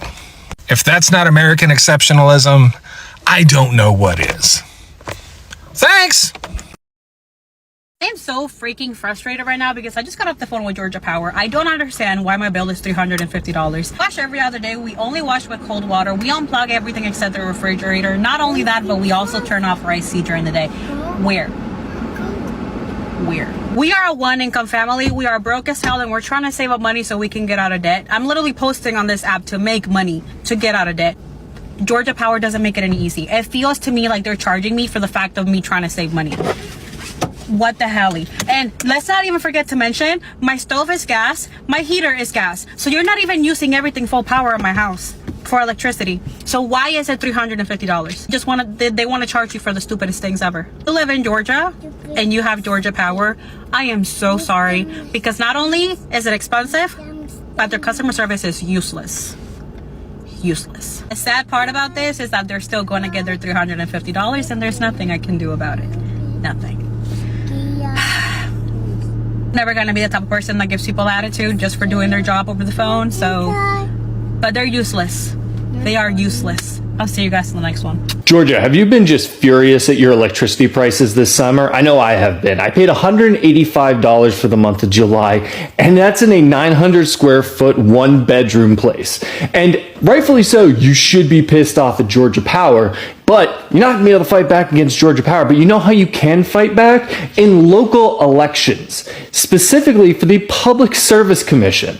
Because the Public Service Commission sets utility rates. They also decide who pays for infrastructure projects and cleanup costs, whether Georgia Power pays for it or us. And guess who they make pay for it most of the time?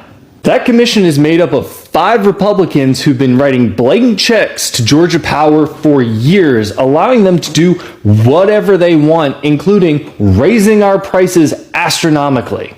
So it's going to be vital for you to vote this November for Elisa Johnson and Peter Hubbard, okay? And I'm also going to be linking Patty Durand in the comments. She has been doing a fantastic job breaking down just who is on the Public Service Commission, who these people are, and what they've been doing to screw you over. I want to give you all an update on the status of legislation that would protect Georgia Power bill payers from the sky-high power bills due to data centers. A quick reminder, in December, the Lame Duck Public Service Commission, or PSC, approved Georgia Power's plan to almost double the amount of power capacity that we have here in Georgia so that we can power data centers for tech companies. Watch my videos from December 9th and 10th, fill you in a little more.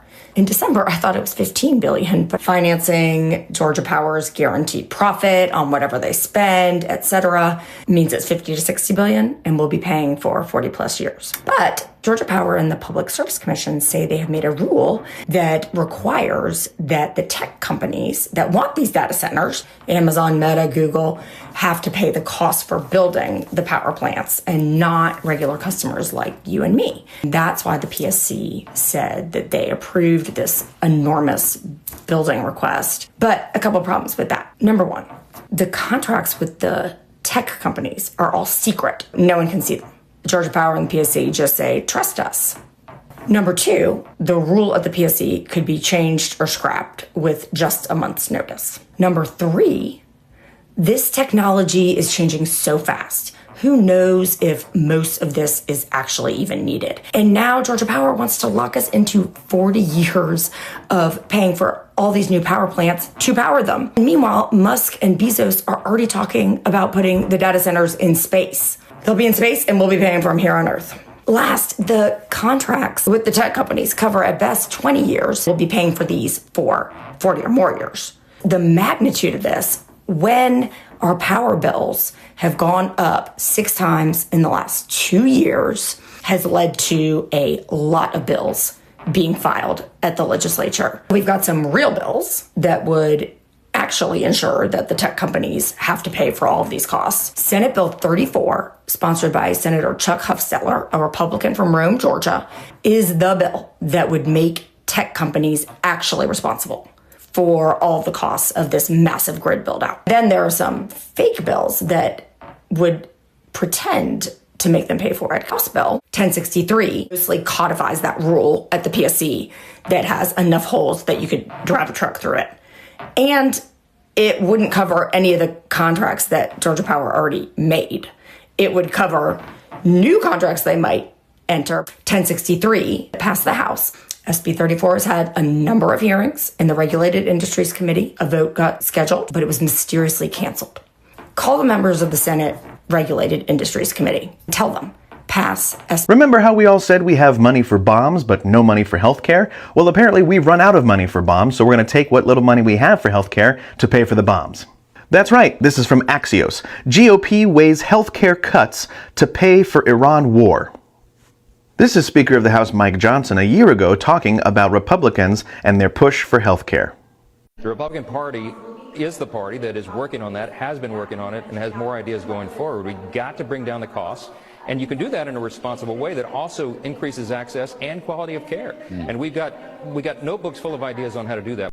Notebooks full of ideas on how to do that. I'm guessing in the margins there wasn't anything written unless there's a war with Iran, right? But you know what? There's a little part of me that wants to say, fuck yeah, go for it, Republicans. If you think it's a good idea to offer up a piece of legislation and, hell, even hold a vote on a bill that would strip millions of Americans of their health care in order to fund billions of dollars for an Iranian war that millions of Americans don't want in the middle of an election year, just months before the midterms, go for it. I would love to watch that movie. I would get a big old bowl of popcorn and plop down and watch, because the ending to that particular movie would be amazing. Can't wait to read the bill, Republicans. Okay, Atlanta, no. Serious question. What are we doing about these rent prices? Now, I just got my rent renewal email, and my rent is only going up like $47 this year, which is a blessing. Shout out to my landlord. At least they fuck with me, you know what I'm saying? But my rent is already expensive as hell. So if they would have went up any more than $47, it would have been an issue. And I know we like to laugh and kiki here or whatever, but no, seriously, what do we do about these rent prices? Like what are we doing?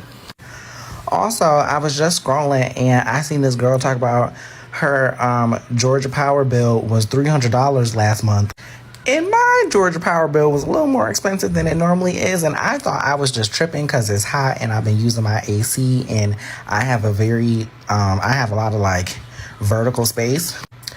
But it seems like we're all in the same boat. Rent is expensive. Utilities is going up. Georgia Power lost their mind. No, seriously, like, hello, I need a politician. Who can answer this question? What are we doing about these rent prices? No, seriously, because like in a couple years, I'm not paying $3,000, $4,000, $5,000 for rent for a one bedroom. I'm not doing it. Hey Georgia, I'm in the passenger seat on I-75 and I'm making this video to let you know you've been screwed in two ways today.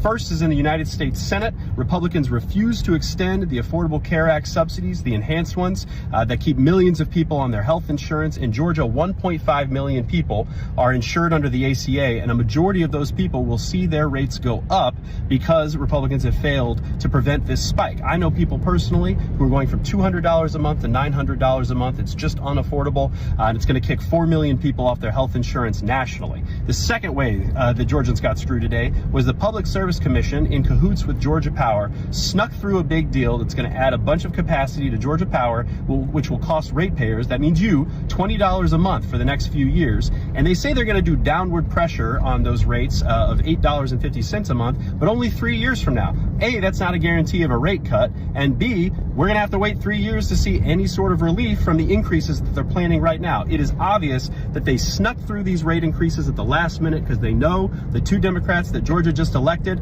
are going to bring real accountability to the PSC. So what do we do about that, you might ask? Well, I'm on the road right now with my campaign manager, David. We are heading up to Cherokee County Democrats for their holiday event. We're going to talk about organizing and doing everything we can over the next few months to elect more Democrats, flip more seats, like the State House seat we just flipped in Athens, which was a 22 Republican district that just went for Democrats. It has made national news. The wave is coming, y'all, and we're going to bring real accountability and real lowering of costs in Georgia across the I'm not a foreigner. I'm just brown and first gen, but I think this story is kind of relevant. For context, I went to college in a predominantly white area. I was just walking down the street with my white ex-girlfriend, and some guy hate crimes us for like 20 minutes. That's a story for another time. But one of the things he said was, "What a rarity you two are for being an interracial couple here." And then he turns to her and says something about 90% of, and then he nudges at me, and is like, 90% of fathers, leave their families. See, I didn't want to fight him or anything because I had a knife in my backpack on me, so I was like, I'm not trying to be the one arrested, I just got hate crime. Now to the actual point of the story.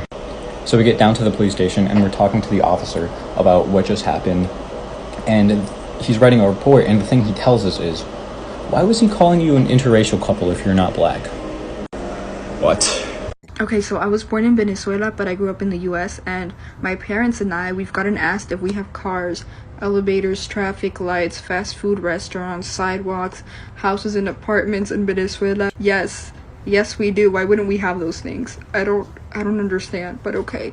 My dad told me this funny story of how in the 70s my uncle dated this American girl, and they lived together in an apartment in Chicago. And apparently she thought that in Venezuela people didn't have kitchens, and so when my dad and grandpa went to go visit them, she was like, come here, you see this is a fridge, and she started doing that to everything in the kitchen, and they were like, okay, we know. And so months later she went to go visit them in Venezuela and realized that people do have kitchens. So I'm not a foreigner, but my mother is an immigrant, and I literally lived in South Korea until I was like 3, and my earliest memories are from there. And we moved around a lot, being in the military family. And I always got, what are you? I'm a human. Yes, but where are you from? I moved around a lot. Right now, I'm from X town. But where are your family from? And then eventually it'll come out and be like, oh, well, I'm half Korean. And then it always came with, oh, are you North Korean? No, I am not. And the probabilities of you meeting a North Korean are extremely low, so stop asking that. And the amount of times I've been asked what dog tastes like. I don't know. I've never tasted dog. So first off, I want to say I'm Native American of the UMA. But we all know who you mean by American. So a while back, a few months ago, this American asks me, why do me and my son have long hair, right? Since we're boys or whatever. And I was like, we're Native American, or of the Yomi tribe. And he goes, no. I was like, excuse me? He goes, Native Americans are extinct. We call them. I noticed he had a bag from the Desert Diamond Casino, and I go, who do you think runs the casinos? And he kind of looks at me with a blank expression. I'm like, we're not all dead. Dumbass. Oh, excuse me. Maybe I shouldn't have said that. So I'm Malawian. I live in the US, but my first time in the US was in 2012 in San Diego. And so one time we went to a restaurant with this girl and I think 3 other guys. And so we're standing in line. I think it was a fish restaurant, and then we get the menus, right? Like the one of the places you go in front and then you order, and then you have to go back. And so I'm looking at the menu. I mean, something you do at a restaurant, and this girl, nobody asked her, but just looks at the waiter. Like, I wasn't even at the front of the line, but she looks at the waiter and she says, oh, so these two, so me and my best friend, we need some time because they're from Malawi and that's in Africa. So I don't think they'll be ready to order anytime soon. So they'll need time and maybe have a lot of questions. Well, my best friend and I looked at each other and we're like, yeah, we're not eating here, not with them, we're going home. So, yeah. My mom's side of the family is from Ecuador, so I ended up living there for 7 years as a kid. So this one day I'm hanging out with my white American ex, and he asks me to show him what it looks like where my family lives. So I dropped a little Google pin so I can show him, and he looked so confused. And he turns to me and he says, is this a neighborhood? Long story short, this man was not expecting that we had houses. When I was 14, we emigrated from Ireland to America, and obviously because I was 14, I had to go to school. So my first day of school, I went into my history class, and they were showing Far and Away as a movie about Irish immigration. Hilarious. And, they were showing all the thatch roof cottages and everything like that. And a girl turns around to me and she's just like, oh my God, is that what your house is like back in Ireland? And I was just like, yeah, totally. And she obviously didn't get the sarcasm. Sarcasm isn't a very big thing there. But also, this is the 90s, you know, we had no internet that back then or Google or whatever, so people didn't really know much about it. So yeah, I could have made up anything, but that was one of the few things that was said to me when I lived in America. Excuse me, lady. Do you speak Asian? I'm sorry, what? Asian? Which Asian? There are like over 2,000 languages spoken in Asia. Yeah, I'm looking for rice wine. I mean, here you go, but it literally says rice wine in English. Do you know if this one is spicy? I mean, I guess so. There's literally a chicken blowing a fire on that bottle. Ah, thank you. My history teacher told me that British colonialism was a good thing in India because they gave us coffee and paved roads. Oh wow, you speak perfect English.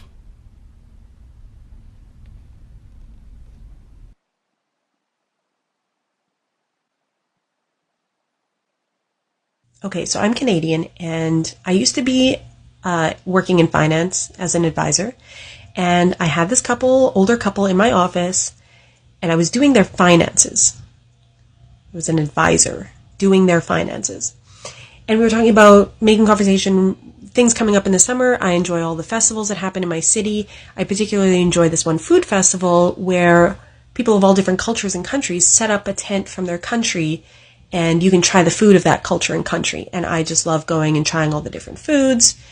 And so I said I was looking forward to this festival. And the guy looked at me and said, "Sell falafel?" And I said, "What? Excuse me?" And he said, "Do you sell falafel?" And I looked at him and he said, "Do you have a falafel stand?" No. Liking Obama now. I miss Obama. I miss the adults in the room. The situation with Trump, from covering up the Epstein files to the state of the economy to the corruption that's happening in Washington today with Trump making billions of dollars to this illegal war with Iran, has so thoroughly ruined his reputation with everybody that racist white supremacist pricks like Nick Fuentes are saying that they miss Obama. Obama is a black man. I'm guessing in the middle of Obama's term, when Nick Fuentes was probably in middle school, given the fact that he's so goddamn young, or at least he looks like a little weasel, he would not have been saying how much he loved Barack Obama. But there is a difference here in their zeal and their resentment of the idea that a qualified black man could ascend to the presidency to come from nothing and build his life and make it to where he was today, where he could turn this country around after what happened with George W. Bush. They resented him so much they turned to a man that they didn't understand. And people like me and people like you, if you're watching this, would be my guess, we warned them who they were turning themselves into, that they were turning to a man who was going to take advantage of them, who was going to say whatever they want to hear, who was going to throw whatever racist dog whistles they wanted, just so that he could get access to the White House, so he could put money in his pocket, so he could defend his friends in the Epstein files. That's what this has all been about, and these people have been conned. But it's so bad that even Fuentes can't stand it right now, and that's significant. Anyone else just hanging out on Obama talk right now? I can't leave. I can't put it down. He moves me to tears more than anyone else I've ever heard speak. I remember agonizing over that presidential decision way back in 2008 because I was still forming my political values at that time. I wasn't sure that I was allowed to be a Democrat because I was raised to be a Republican. Grew up in a conservative small town, and it was just a foregone conclusion that we were going to vote for the Republican. But when I heard him speak, it was different.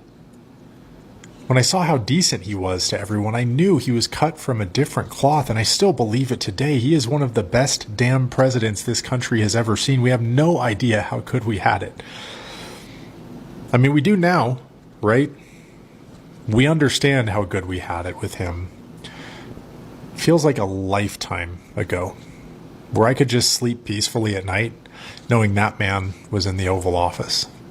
And so I've just been absorbing it all, because ultimately I believe that we need the next Obama. We need someone who is fearless, ceaselessly hopeful, eloquent, decent. We need all of those things. We're craving all of those things. We're desperate for all of those things. Obama did it better. Obama did it better. The new talking point from MAGA is, well, Obama dropped bombs too. Yeah, he did. And he did it better. Obama was able to use surgical strikes and limited military operations to take out targets and not start a fucking war. How about that shit? He did it better. In fact, most of the things that the Trumpies like about Trump, Obama did better. We'll go with unemployment. Obama did better. Economy. Obama did better. Deportations. Obama did better. He was able to deport way more people than Donald Trump, and he's able to do it on 1/10 of the freaking budget. Yeah? And without sending fucking goon squads into American cities. Obama did it better. Obama was able to get across a health care bill. Trump can't. Obama did it better. Obama was able to get tax cuts for the low and middle class. Trump, for the upper class, for the rich. Obama did it better. So trying to say that Obama did it too on any subject just shows the failure of Trump and the failure of his people to recognize that everything that Trump said Obama did it fucking better. They just don't like that a black man did it better than a white man. And one last point, let's not forget that Obama was able to get Iran to enter into a non-proliferation treaty for nukes. Trump couldn't do it, so Obama did it better. Did not appreciate the Barack Obama presidency enough between the ages of 7 and 15 because God, I miss Obama. I just miss having a normal dude in the White House. Even if you disagreed with his politics, you could understand that he was an upstanding person and a good guy. At the same time, he had this impenetrable, unrelenting aura around him. Yeah, he was the commander-in-chief sometimes, but other times he was just Barack. Rewatching a lot of old clips, I miss when presidents were just normal people. Do you want to know what I miss equally as much as the Barack Obama presidency? Michelle Obama in the White House. God, dude, I miss Michelle. The first ladies, as far as I know, are not obligated to actually do anything, but every first lady before Melania was doing shit. But Michelle, she was doing the most. She was catching heat from some of the most far-right politicians out there because she said kids should eat healthier meals. Now we haven't had a baddie in the White House since 2016, and it absolutely shows. What the hell has Melania Trump actually done? For real, though. Every time she's on camera and she speaks, it looks like it's painful for her to do so. Michelle here was out on iCarly and doing promos for the Penguins of Madagascar like a regular person. Meanwhile, Melania can't even say the word pickles. It's weird. Even if they weren't in politics, Barack and Michelle would be such a power couple, man. They both have this no-nonsense swagger and aura about them, but at the same time, they're just so fun. I miss having them around. Come home, Obama. The babysitter is weird. Miss Obama talking. There are white folks, and then there are ignorant motherfuckers like you. Yeah. Like you. Like you. He can't even talk cool black. I know. Yeah, so for people who don't know, he did an audiobook before, because he had written a book. At this point, he's written several. And at that point, it was talking about where he grew up. And so it's the audiobook from the book that he had written, and people were like, there's no way that that's him, and it's definitely him. Buy your own damn fries. That's President Obama. More. Now you know that guy ain't shit. Now you know that guy ain't shit. Yeah, that's so great. Why does he sound like a white guy pretending to be a black guy still? Like any say, now you know you ain't shit. Now you know you ain't shit. See, this sounds real. Yeah, does it? Yeah. Well, I mean, I'm half white too. I feel like it doesn't really. But also, and he's not like a few years into being a senator, you know? So it's like he might just start speaking differently. I wish Obama blacked it up now in hindsight. I feel like he code switches pretty high. He does. He does code switch a lot. I miss Obama so much. We had it so good. Was Obama the perfect president? No, not by any means. Each president has had their fault. But Jesus Christ. I grew up with Obama in office, okay? Obama was in office from 2008 to 2016. That's my entire, teen life, okay? Y'all ever seen The Crown? You know that moment on one of the first few episodes of season 1 in The Crown after the king dies? And, Winston Churchill is giving his, basically his speech over the radio. There's a part where he talks about growing up in the August summers of Queen Victoria. And I'm just like, you know what? That's how I feel about Obama right now. It was a beautiful time. I was still able to go back and forth from Mexico. Getting a passport was $25. Gas was like $2.50, maybe $3 sometimes. I'll admit, gas was expensive. I'm not gonna lie, but Lord, everything else wasn't. At that time, ramen was less than 25 cents. I know I said I wanted to grow up, but I'm tired of this, Grandpa, and I know it's too damn bad. If you have a few minutes, check this out because it reminds you of how we were. Somebody's not feeling good? All right. We can get our doctors back there to help out. Somebody want to go to my doctor's office and just have them. You guys know where the doctor's office is?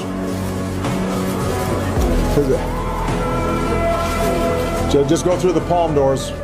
It's right next to the map room. To free families from the pervasive fear that one illness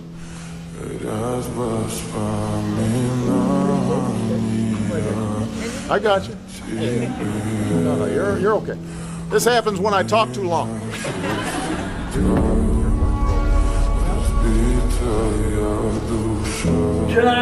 President Obama pays tribute to injured soldier Corey Remsburg. Nice to meet you. Corey is here tonight. And like the Army he loves, like the America he serves, Sergeant First Class Corey Remsburg never gives up and he does not quit.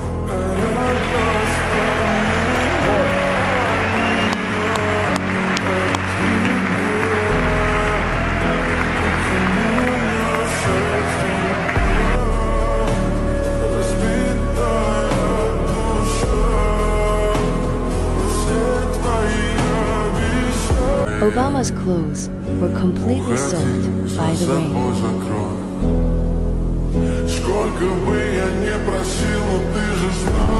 gotta give me a high five. You look so powerful. High five. That's whoa.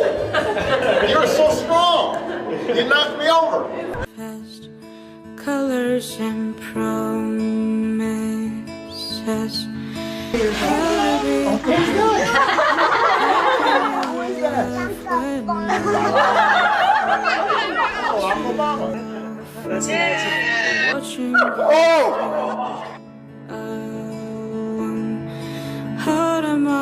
And I signed it on the back. So in case you become president, you will already have one. You don't even have to get a new one. You'll be all set. You're welcome.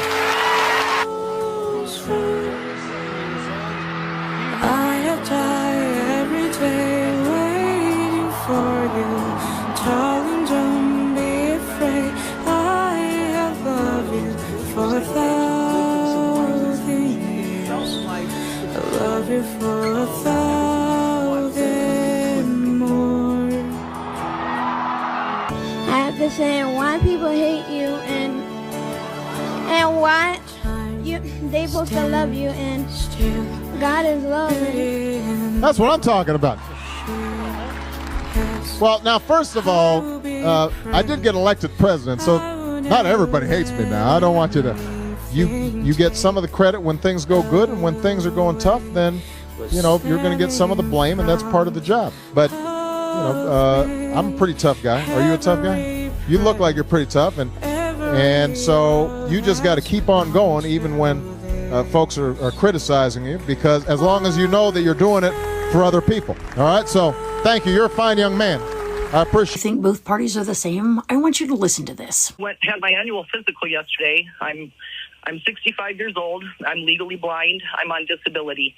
I went to my doc and I lost 28 pounds in the last year. I did not need to lose 28 pounds. I did not try to lose 28 pounds. I lost the 28 pounds because I cannot afford to eat anymore. Under Biden, I'm sorry. I'm so sorry. Under Biden, I was able to put $100 a month away for food, along with my SNAP, and I did okay. I could get fresh fruits, fresh vegetables, and meat. It is just me. But now, with grocery prices so high, propane, electricity out of this world. I now only allow myself $65 a month for food. Sharon, are you on SNAP benefits? Let me tell you, under Joe Biden, I received $80 a month for SNAP. That was taken away from me under Donald Trump. He took it away. He gave me $24 a month. I did receive that for a couple of months. Then he took it down to $12.50 a month. I have 3 potatoes. I have a half a tomato. I have 3 bananas, 1 apple, 1 can of soup, a half a loaf of bread, 1 egg, and 1 can of green beans. I do not get paid until the 3rd. I am disability blind. I cannot drive a car. I'm 15 miles out of town, so I am not able to just trot my butt down to the food shelf. The end is coming near, and it can't be any more true for me. I don't think that lady would say that both parties are the same. Y'all know I have so many problems with the Democratic Party, but they would not knowingly starve people. Like them or not, Democrats believe in fully funding SNAP. Republicans believe in gutting it completely. People are getting hurt under this regime. And guess what? Republicans' real SNAP cuts haven't even kicked in yet. Give to your local food banks if you can, folks. And let's never forget that our votes have consequences that we may never feel, but which for people like this caller are absolutely. Will someone please tag me when Mr. Global talks about this? I am just curious, what are the actual ramifications for those of us who live and work in the United States? Yeah, everyone's freaking out about this insolvency thing. Here's the thing. You're already living it. You're already seeing the ramifications. You're already seeing all of it every day. You have been for quite a few years, actually, because the United States has been insolvent for a very long time. Yeah, this isn't a new thing at all in any way, shape, or form. But as far as what you can expect to see going forward is just more of the same that you're seeing right now. Yeah, basically what I mean is more things costing more money that most people can't afford. Yes, houses, food, electricity, all of it, pretty much all of it. More debt across everyone in the nation, more debt in the country, just everything that is happening, continuing to happen, and getting worse and worse and worse. Yes. I mean, I was freaking out about this 10 or 15 years ago. What are we going to do? This is not sustainable. So no, it's nothing new. It's nothing new. It's just, you're hearing about it for the first time. Yeah. The reality is America is dead broke. We're a nation that depends on debt. We are much like Donald Trump. We've mastered how to handle debt, right? America doesn't have cash on hand. You know who they depend on for cash on hand, for petty cash? You, me, our tax money. That's who they care about getting their money from. They don't care about us as people. They care about us as the suppliers of their petty cash. That's what we do. We're like 30 plus trillion in debt in the United States, right? And guess what? Under Donald Trump, over $1 trillion of that goes directly to China, that debt. Imagine the guy who's going to save us, the man who's starting wars. And now, starting wars, overthrowing governments, screwing over the little man, the middle class is shrunk, the lower class is expanding, and the upper class is getting wealthier and separating themselves even further, right? That's what's happening right now in America. And all the money is flowing over here to Dubai. Everyone's running up to me in the office. We're getting so many American leads. Yeah, because Americans want to get their money the hell out of there and not have to pay taxes, so they're investing in Dubai. Smart. But if you don't have that opportunity, if you can't take chunks of change and buy a property in Dubai in order to avoid the taxes and getting screwed, what do you do? What do? We sit back and we watch, right? And what are we watching right now? He wants to redo the Kennedy Center. Why? Because he's going to get government contracts. He's going to steal a bunch of skim off that. That's an American right now WhatsApping me about a property she wants to buy. No joke. I'll get back to you in a minute, Grace. So, he wants to spend $200 million, a fifth of $1 billion, in order to redo the Kennedy Center. For what purpose? To put his name on it, for ego, and to collect a scheisse ton of skim. If you take that $200 million, we have approximately 200 million adults in the United States that are citizens, that whatever, right? Americans, maybe a little bit more. Give every single adult American $500,000 right now, and put $250,000 into the hands, like a trust, like a bank account for kids, that they can access once they're 18 to pay for their college, to pay for their university, to pay for their groceries, to pay for their zivania, to pay for whatever they need to get done, right?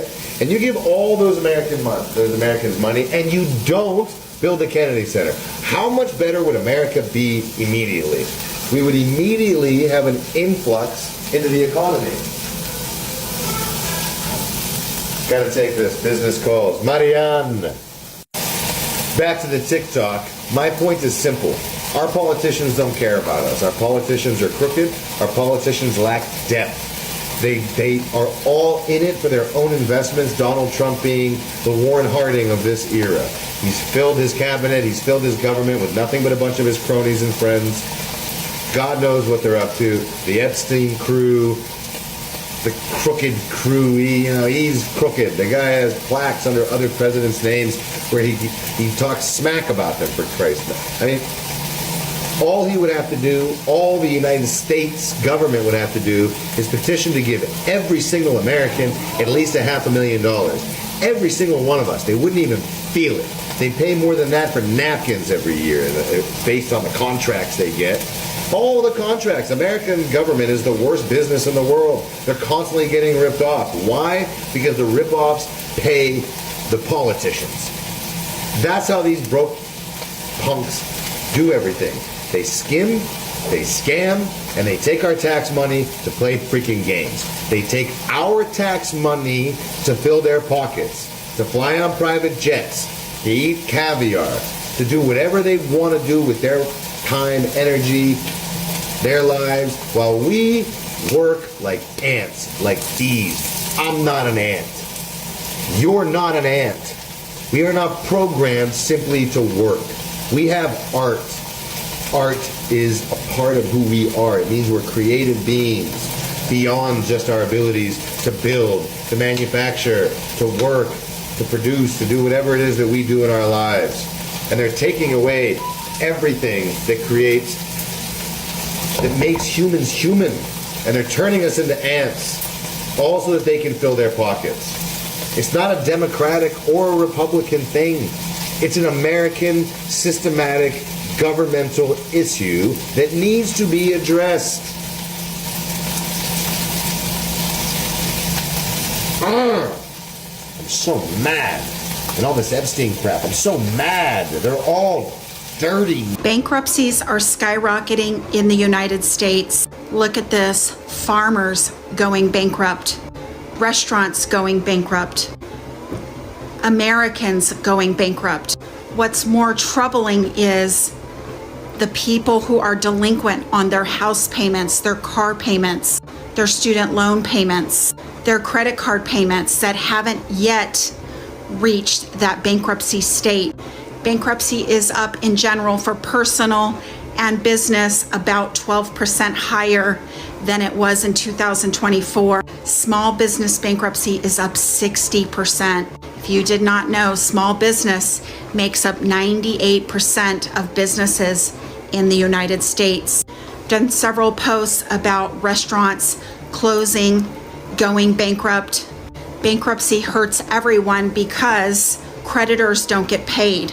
Hi, my name's Christina. I have a master's degree in accounting and also a bachelor's degree in business. I post about all things economic news and about the economy. It's important for you to keep up to date. Please don't spend money. Please do a written budget and plan your paychecks. Look at your budget, cut back on expenses you don't need. If you found this informative, please like, comment, and follow and share for more updates on the economy. Buckle up, ladies and gentlemen. Well, don't fucking tell me you can't learn something from the goddamn Trump administration. Listen, this morning I learned what the word insolvent means. Never heard of that word before. I went to a county school.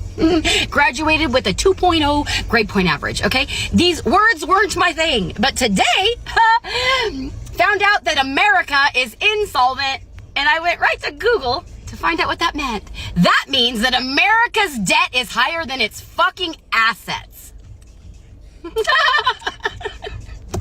It just gets better every day here. Every single day, we just get better and better news for the American people. So basically, we go in bankrupt if we aren't already bankrupt, and the government is just fucking covering it up. because now we're 40 trillion. I just spit. Trillion. They deserve spit, to be honest, because that's a fucking disgusting number, considering fucking Republicans are constantly fucking talking about the deficit, but don't give a fuck that Donald Trump has doubled it. So, insolvent. I'm gonna keep saying that. It's a 5-alarm fire for the Trump administration, and I love every second of it. Gas prices are now over $4 a gallon nationwide on average and are expected to keep rising, which, by the way, is going to increase the cost of everything else for every single American, whether you voted red, blue, or didn't vote at all. The cost to transport food and goods, the cost to make goods is also going to go up because oil prices continue to rise.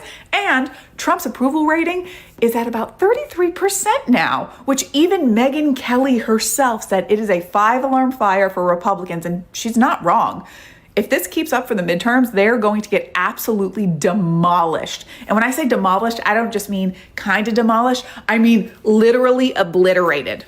The phrase people vote with their wallets is true, and that could very well be the deciding factor, even for hardcore MAGA supporters this November, because if they can't afford to drive to work, put food on the table, pay their utility bills, that's not going to bode too well for people who still support this administration. So you are either going to see a lot of Republican members of Congress suddenly flip on their dear leader, or it's going to be a blue tsunami.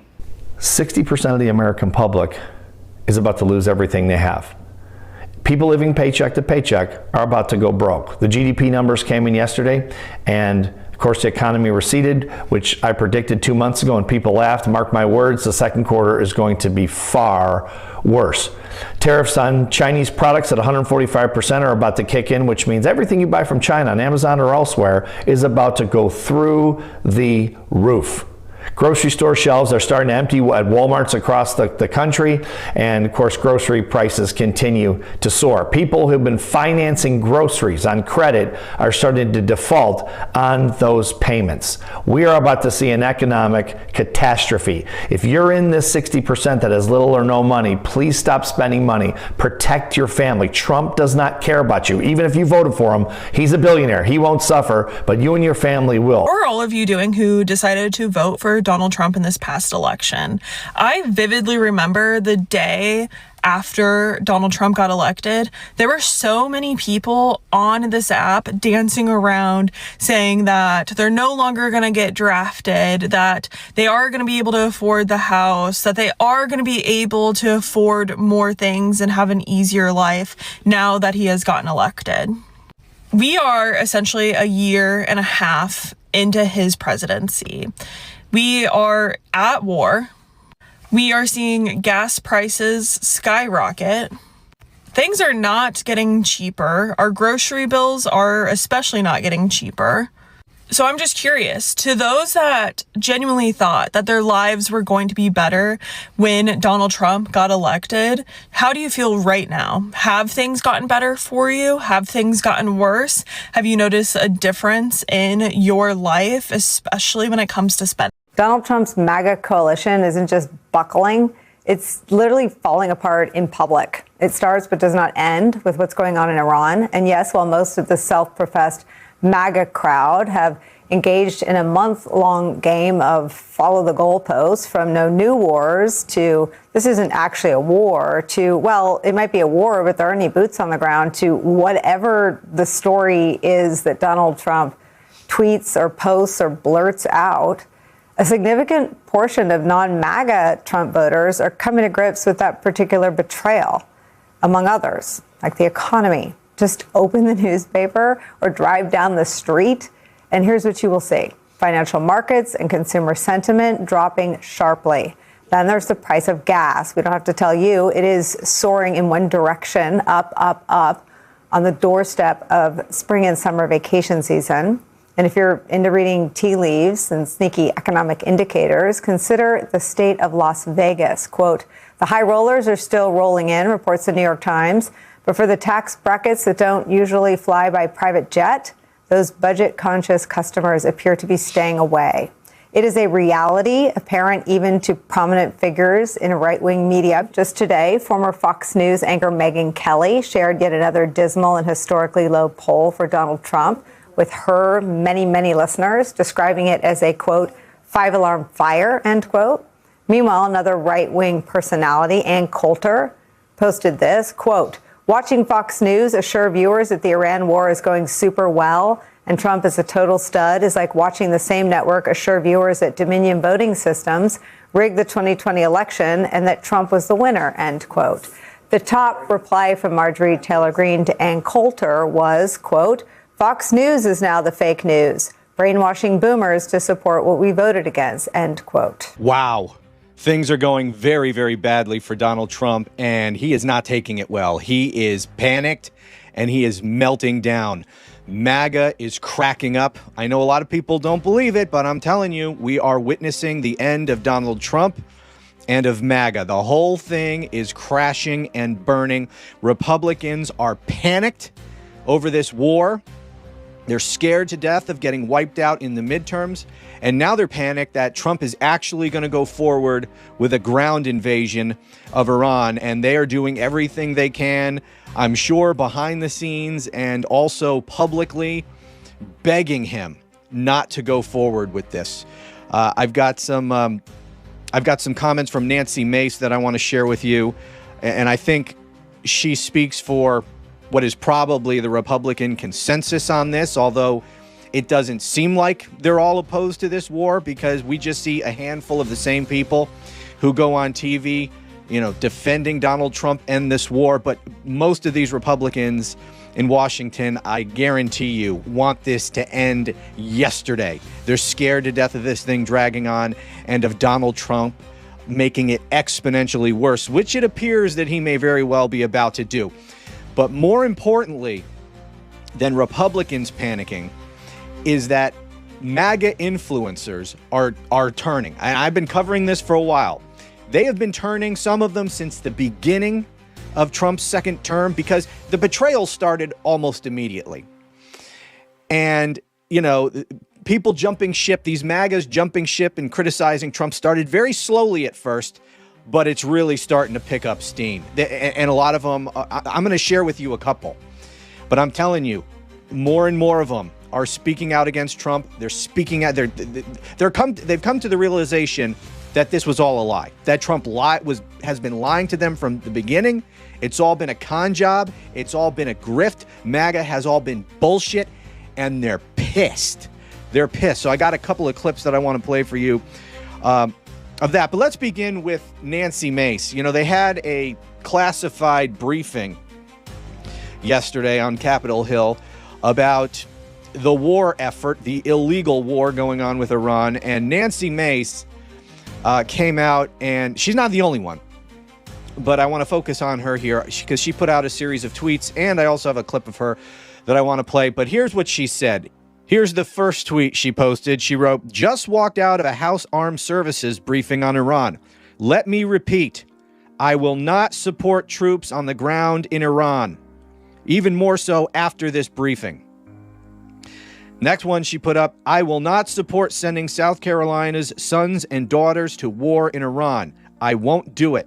President Trump has been enormously successful so far, but we cannot allow the Washington war machine to turn Iran into another Iraq." Now, let me comment on this because, you got two different things going on, two different groups that are important inside the Republican coalition, and that is elected Republicans in Washington and around the country, really, but Republican politicians. Then you have Republican and MAGA influencers. You got cable news, you got Fox News, you got Newsmax, and those people are going to be the last to turn, if they ever do, right? But then you have a group which is increasingly important and powerful and has a lot of influence, and that is the alternative right-wing media, podcasts, YouTube, those kinds of people, and they're turning. These are younger people. Okay, when we're talking about talk radio and cable news, Fox News, and all of that, these are the boomers who watch that. Here's something that a lot of Americans are going to have a hard time accepting and understanding. Donald Trump has destroyed America. America is over, at least as we remember and understand it. The United States as a country will continue to exist, but it'll be different. All of us have grown up in a world where America was the dominant global superpower. We were the leading light of democratic nations. Our president was the leader of the free world. Our currency was a global reserve currency. And this doesn't really come from any sort of formal designation. I mean, we're very rich and powerful, but it came from a general belief that we were the leading country. And that's gone now. It's been destroyed. It took Donald Trump less than 100 days to destroy it. The coalition of nations that formed around us because we were a powerful democracy and treated us as their leader, they're breaking away. Even Canada has broken away from us. Europe has broken away from us. We appear to be most friendly with dictatorships like Russia. They're small and weak and poor. It's ironic given how people treated Biden's presidency as unendurable, but I think we'll look back to it as the last moment that America was the America we grew up in. Nobody trusts us now. They look at us as unstable, as potentially corrupt, as unwilling to follow the rules that govern ourselves, much less everyone else. They look at us as dangerous. We could turn on them, impose tariffs. We could even attack them militarily, even our allies. We could try to annex their territories. No one has any reason to think of us as anything but a potential threat. America derived a lot of its authority from its reputation as the world's intellectual center, the center of all of the leading universities, the companies where people did research, where people changed the world. But Donald Trump is destroying those universities. He's destroying our medical research, our scientific research, our technical research. Those people are leaving the country. They're going somewhere else. And so the world's going to leave us behind. Why wouldn't they? We're a nation where our leader just yammers on and on about how America is going to bully everyone into line, but they don't want to work with us. They want to leave us to rot and look after themselves. As an American, it's incredibly depressing because it all happened for nothing. It's because Donald Trump is motivated by nothing but grievance and stupidity. No larger policy objectives was served. This is all about, I guess, punishing trans people and hurting immigrants for no reason other than to see them get hurt. And for that, we've destroyed a country that was a leader among nations in so many ways. We could have led the world, and we did for a long time, but Donald Trump has proven that we can't and we don't deserve to.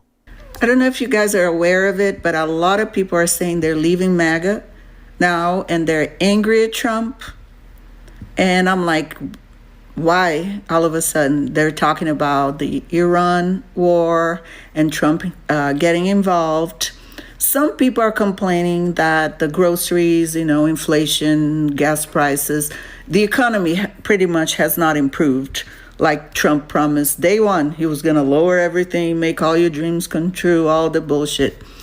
So a lot of people are realizing that the economy is not improving. I mean, I don't know what you MAGAs do when you go to the grocery store. You look the other way, pretend that the prices aren't going up for the most things, the most items. A few items have gone down, but not significantly where you can say, wow, I can really feel in my wallet that things are improving. So I guess the last straw for MAGA was the war. That Trump might be getting into a war and MAGA can handle it, can stand it, because they don't want another war. And Trump promised no wars. But you MAGAs were okay when he said, they're eating the cats, they're eating the dogs. Jimmy goes to school. 4 days later, he comes back with an operation and he's now Julie. All these lies, you guys were okay with it. So you're okay. I mean, you're leaving MAGA. You're abandoning Trump. You're mad at Trump. But you're still racist? You're still homophobic? Xenophobic? You're still enjoying seeing immigrants being deported, families separated, people crying on the streets because their family are being torn apart, and you guys are, that's what I voted for. So you're leaving MAGA with all that baggage, right? So you're not changing. You're the same. It's just because you're mad at Trump, right? You're not realizing, wow, I was in a cult. Wow, I can't believe that I had that perception against the LGBTQ. So you're not acting like that, right, MAGA? The thing was the war. Oh, and the grocery price is not going down, but the war did it, right? Everything else, you're going to take it with you. You're going to still be you. Yeah, no, that's not going to fly. I voted for Donald Trump, and that is something that I am not proud of. Here's the thing about forgiveness. She voted for Trump. She says she's sorry. She now wants forgiveness. According to the Jewish faith, no one is owed forgiveness. You can ask for forgiveness all you want. No one has to forgive you. For forgiveness is earned. And even when it's earned, the person that you have harmed does not have to forgive you. And the choice that you made is literally killing people. You looked at all of the facts of the blatant racism, the blatant homophobia, the man who said that he was going to get rid of Medicaid and get rid of Medicare, get rid of SNAP, get rid of WIC, and you said, yep, I'm cool with all that. I don't think it's going to affect me. I'm going to vote for him anyway. You were fine with hatred. You were okay with that. The hatred wasn't hidden. It was right there, smack dab in front of your face. And you chose hatred on purpose. Federal employees have been fired en masse. Veterans have lost their jobs and their benefits. WIC is going. SNAP is going. Children are going to be hungry. Medicaid is going. Social Security is going. People who have student loans to pay are going to end up being imprisoned because they've missed payments. And more importantly, what we're seeing every single day is innocent people being ripped from their homes and their families. People are literally dying because of the choice that you made. You helped instill violence on this country. And you think you are worthy of forgiveness.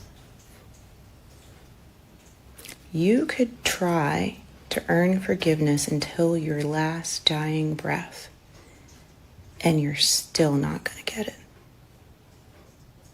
Trump, there's no coming back. There's no coming back from that. No, you can never be my friend again. I don't care how long your growth journey is after the fact you woke up, you realized you're a different person. I don't give a fuck. No sympathy for you. None. The Supreme Court just ruled that ICE can now target individuals based off their skin color, their language. They can discriminate. But you wanted us to believe it was never about race. You weren't racist. It was just because you wanted the illegals out of the country. You wanted folks to do it the legal fucking way, even though you can't explain what the legal way is. Like, nah, there's no sympathy. There's no coming back from that. I'm sorry, we can never be friends. Ever. Because the Supreme Court is now saying the quiet part out loud. Y'all are racist. Y'all are racist. You saw the numbers that the white folks are slowly becoming the minority and you got scared. You got fucking scared. So there's a lot of MAGA Republicans who are regretting their vote and I guess wanting some kind of sympathy, like this guy whose wife wrote a bad check in 2015 and now they're revoking her green card. And, you know, Trump, if he had listened throughout the campaign over and over, said that if you violate immigration law, which she did, you're going to get kicked out. That makes you a criminal. Additionally, these Arkansas farmers, you know, who are now going bankrupt because they can't sell their soybeans to China. And this is the exact same thing he did during his last term, where he screwed over the farmers. A bunch of them declared bankruptcy, and they did a huge government bailout of like $25 billion. You know what I say? These people deserve the consequences of their actions, good and hard. They should get no sympathy. They should get no thought. They should get absolutely no bailout. And any Democrat who's even thinking about bailing them out, it should not be voted for and should be voted against. We deserve to lose if we're even planning on doing that anyway whatsoever. So democracy, good, hard, and with no lube. That's what the MAGAs deserve. My grandma just sent me a very sad text. It broke my heart. My baddest grandma was a badass who was out there in the 60s and 70s fighting for you to have the rights that you just voted to take away and keep away. Be so fucking for real. The answer is yes. Yes, Trump voters did want this. They want people to lose their jobs. They want people to lose their homes. They want the stock market to crash. They want kids to go hungry. Every single time your MAGA relatives or neighbors have told you they're sick of their tax dollars going to support food or education or clothing or housing for those people, this is what they were actually confessing to you. They like to hurt people because they think it's fun and they think it's funny. And they would rather make somebody else's life materially worse if it meant a couple of extra pennies in their own pockets, just because that's who they are. And as they always say, when somebody tells you who they are, you should believe them. So you voted for Trump and now you want to know if we can be friends? No. That's unthinkable to me. I don't have the privilege of saying politics is over here and my life is over there. My life is intertwined with politics. Quite often, politics is where I find identity, and it's also where I understand I can go to get and fight for my basic rights and the basic human rights of people I care about. It's a huge privilege to be able to say, no, my politics are over there and I am over here. I can't do that. Maybe elections where we could agree to disagree, this was not one of them. If you voted for Trump, you said his racism does not bother me. If you voted for Trump, you said his incompetence does not bother me. If you voted for Trump, you said the needs of other people do not bother me. So yeah, no, it's not all good. You cannot come for Thanksgiving. You cannot call me. You cannot be my friend. We are done. Lloyd, what's the message? Jesus died on that cross so we could live, and this is not living. Amen. I respect that. Right now, more than ever in this country, what we really need is unity and empathy, which is why I'm going to say, and I mean this from the bottom of my heart, if you voted for Donald Trump, you are weird. You are a weird person who does weird things. When Trump comes into office, because there are at least 500,000 white people undocumented in the U.S., and they're never bothered. Because I need you to remember that the immigration system was never set up to hurt white people. It was set up to hurt people of color globally. Our movements are constantly restricted, while white people are never bothered when they do the same thing we do. So as much as you say, oh, well, if you want to come to this country, you have to do it the right way. It is not about doing it the right way. It is always, the immigration system has always been about hurting black and brown people, no matter where we are in the world. So please, keep thinking how you're safe now that you're in the U.S., back in your home country. They don't see you as a U.S. citizen either. They want to take away your citizenship. They want to denaturalize people. So please, let's get rid of that colonized mind, because this immigration system was never made for us. Well, you got to hand it to the Trump administration. One thing that they have done is they have brought us into unity as a nation. Both Republicans and Democrats can both agree that they are full of crap when it comes to this Jeffrey Epstein list. Nobody believes that there is no client list. Nobody believes that nothing nefarious was going on. In fact, if we were to believe you, we would just believe that Jeffrey Epstein was locked up for no reason, that he took his own life for no reason, that Ghislaine Maxwell is serving 20 years in prison for no reason whatsoever. Sure. So this Latina, who is a Trump supporter, got deported from Mexico back to the U.S., and I want to use this video to show y'all, no matter how hard you try, you will never be white. And I say that because she made videos going, oh, look, people are making too big of a deal about Trump and the deportations. He's only going after criminals. If you want to be here, you should do it the right way. Then she goes to Mexico, gets stopped by authorities. While she's coming back from a concert, they check her papers and then they deport her. Now, they deported her because she overstayed her visa. I know some people are like, well, you should have done it the right way. Calm down. Let's just give her a little grace here. She's not a criminal. Sure, she has ideologies you don't agree with, but she wasn't committing any crimes. She was down in Mexico partying it up. Now, this is where the you'll never be white part comes in. There's over 1 million undocumented white people living in Mexico. They are taking advantage of the system. They're not paying taxes. They're down there just partying it up. And like advocates in Mexico have been saying, that authorities don't go after white people, they actually go after brown people. So you were racially profiled in a country that you were trying to get dual citizenship for. So if you were racially profiled in Mexico, what do you think is going to happen to you in the U.S.? I want to say to every American that's having trouble with this, I am sorry I voted for him. I regret it with all my heart. I feel like I've enabled this monster to destroy democracy, destroy everything that is good in this country. We've got a very crazy man driving the train, and he's going to kill this country. And Anthony, are you voting a straight up and down Democratic ticket? Not only there, I am actually for the very first time contributing across the board, across the country. And I've never, ever written a check or spent any money on anything political because I'm afraid. I'm afraid. I've been a lifelong Republican since the day I turned 18. For the first time in my life, I'm going to vote a straight Democratic ticket.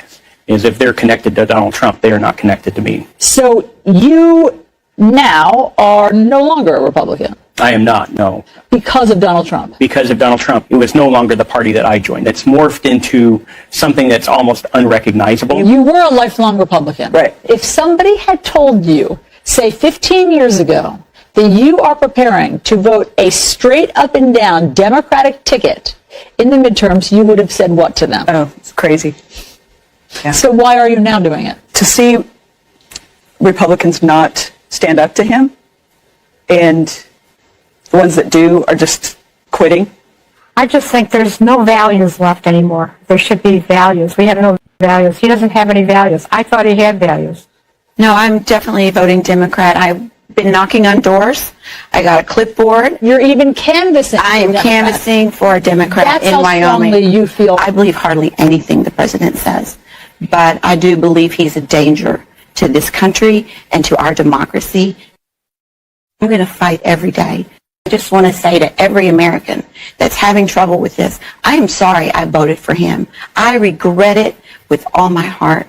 I feel like I've enabled this monster to destroy democracy, destroy everything that is good in this country. We've got a very crazy man driving the train, and he's going to kill this country. And Anthony, are you voting a straight up and down Democratic ticket? Not only there, I am actually for the very first time contributing across the board, across the country. And I've never, ever written a check or spent any money on anything political because I'm afraid. I'm afraid. I've been a lifelong Republican since the day I turned 18. For the first time in my life, I'm going to vote a straight Democratic ticket.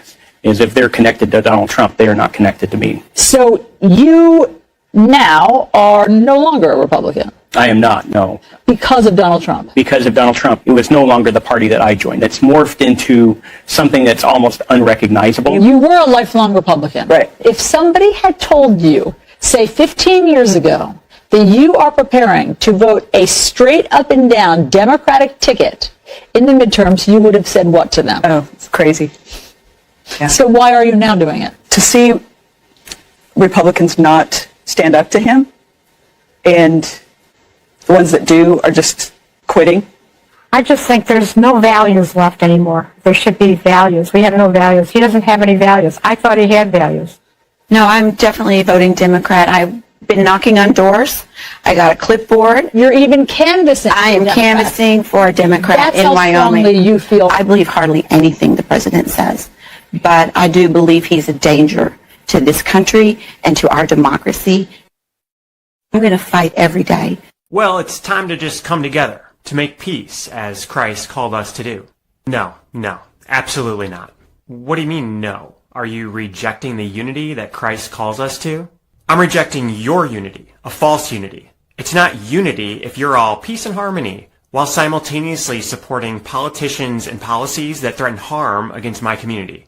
I'm not harming your community. And that is exactly why we cannot have unity. Because you and I have radically different notions about what constitutes harm. But what about Christ's command to love one another? Oh, you must be confused, because this is an expression of love. I'm still being respectful. I've done you no harm. And in a general sense, I wish for all of God's blessings and well-being for you. But I'm clear-sighted. about the harm you're advocating for. And I'm going to speak the truth in love. You're sorry? Now? Why?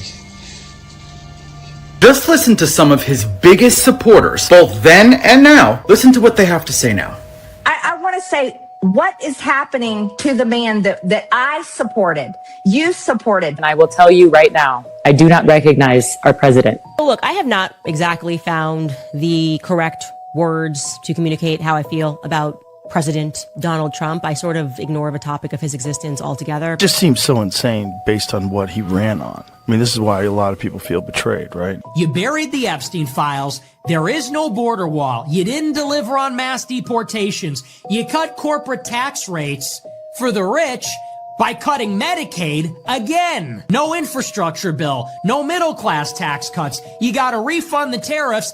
And now we're in a regime change war with Iran. That's the breaking point. I'm out. It's funny because they keep saying they don't recognize this man. This is not the president. Who else recognizes him exactly how he is? Who else is not surprised that any of this shit is happening?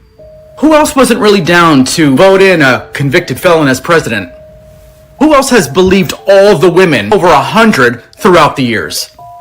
What pisses me off about these people is they will support and back and defend until he turns on you. But it's okay if he turns on everybody else and says the most disgusting things to women and admits to doing things to women and is dangerous, not that smart. Maybe it's not a great idea to put the host of The Apprentice in charge of the free world. But eventually all of them start to backpedal, they start fighting each other. It's crumbling for you guys. But you all are the biggest reasons why this man is in office and all of this shit is happening. You defended and platformed and got all of your followers and listeners to vote MAGA. All of you. Thin skin, had somebody arrested by ICE just because he said something he didn't like. During the course of the day, you're going to tell me that nobody has had somebody that they really wanted to drop in the water. Trust me. With me, that's a daily that's on a daily basis. Now, you gave America to some stupid people. All of you people that said, all you cultists. Now, I know 77 million of you motherfuckers are not racist. But it ain't looking good for y'all. I'm just saying. 2015. So in decades since then, we have earned hundreds of reviews. But now I'm on the brink of having to close the restaurant, thanks to the Donald Trump's tariffs. I have had to lay off decades workers who have been with me for a long time since I opened. Unless something changes, I will probably have to lay off more. Other small businesses and restaurants owners I know are in the same situations. Thanks to the Trump tariffs, the tariffs have raised the prices of our raw materials and caused far fewer tourists to come to Vegas. Business like mine cannot survive in the current economic. Something has to change. Is the president of the American Soybean Association, and he just wrote an op-ed for a right-wing publication, and he said in there, quote, "Like many of my fellow farmers, I voted for President Donald Trump in the past 3 elections. The president won me over with his commitment to business-friendly tax cuts, as well as his track record of reducing regulation and cutting government spending. I am one of 500,000 soybean farmers in America who feels the pain. As a businessman, President Trump must know how urgent this is." Does he? Is he? Anyway, he goes on to say, the current trade war with China is a gamble with American livelihoods, especially for farmers, those of us who grew up with soil and sweat, who can't imagine doing anything else. Mr. President, I hope you hear our plea. Please make a deal with China now. Yeah, so he doesn't get it. There is no deal to be had. As of now, the majority of Trump's base is sticking with him on these tariffs. But it's gonna catch up with them. They're gonna realize sooner or later there are no deals. He is not the deal maker. He screwed up. And no, China is not begging and pleading and knocking on our door. So I admit I regret my vote for Donald Trump. I regret it because I needed these changes sooner. I needed the prices to go down sooner so that I didn't drain out my bank accounts and go into crippling credit card debt, so that when I had an emergency, I had money set aside. So when my son's glasses break, I could actually get him new ones. I can't do any of that right now. My car broke down, and so I'm in a friend's car just to work, to continue living paycheck to paycheck.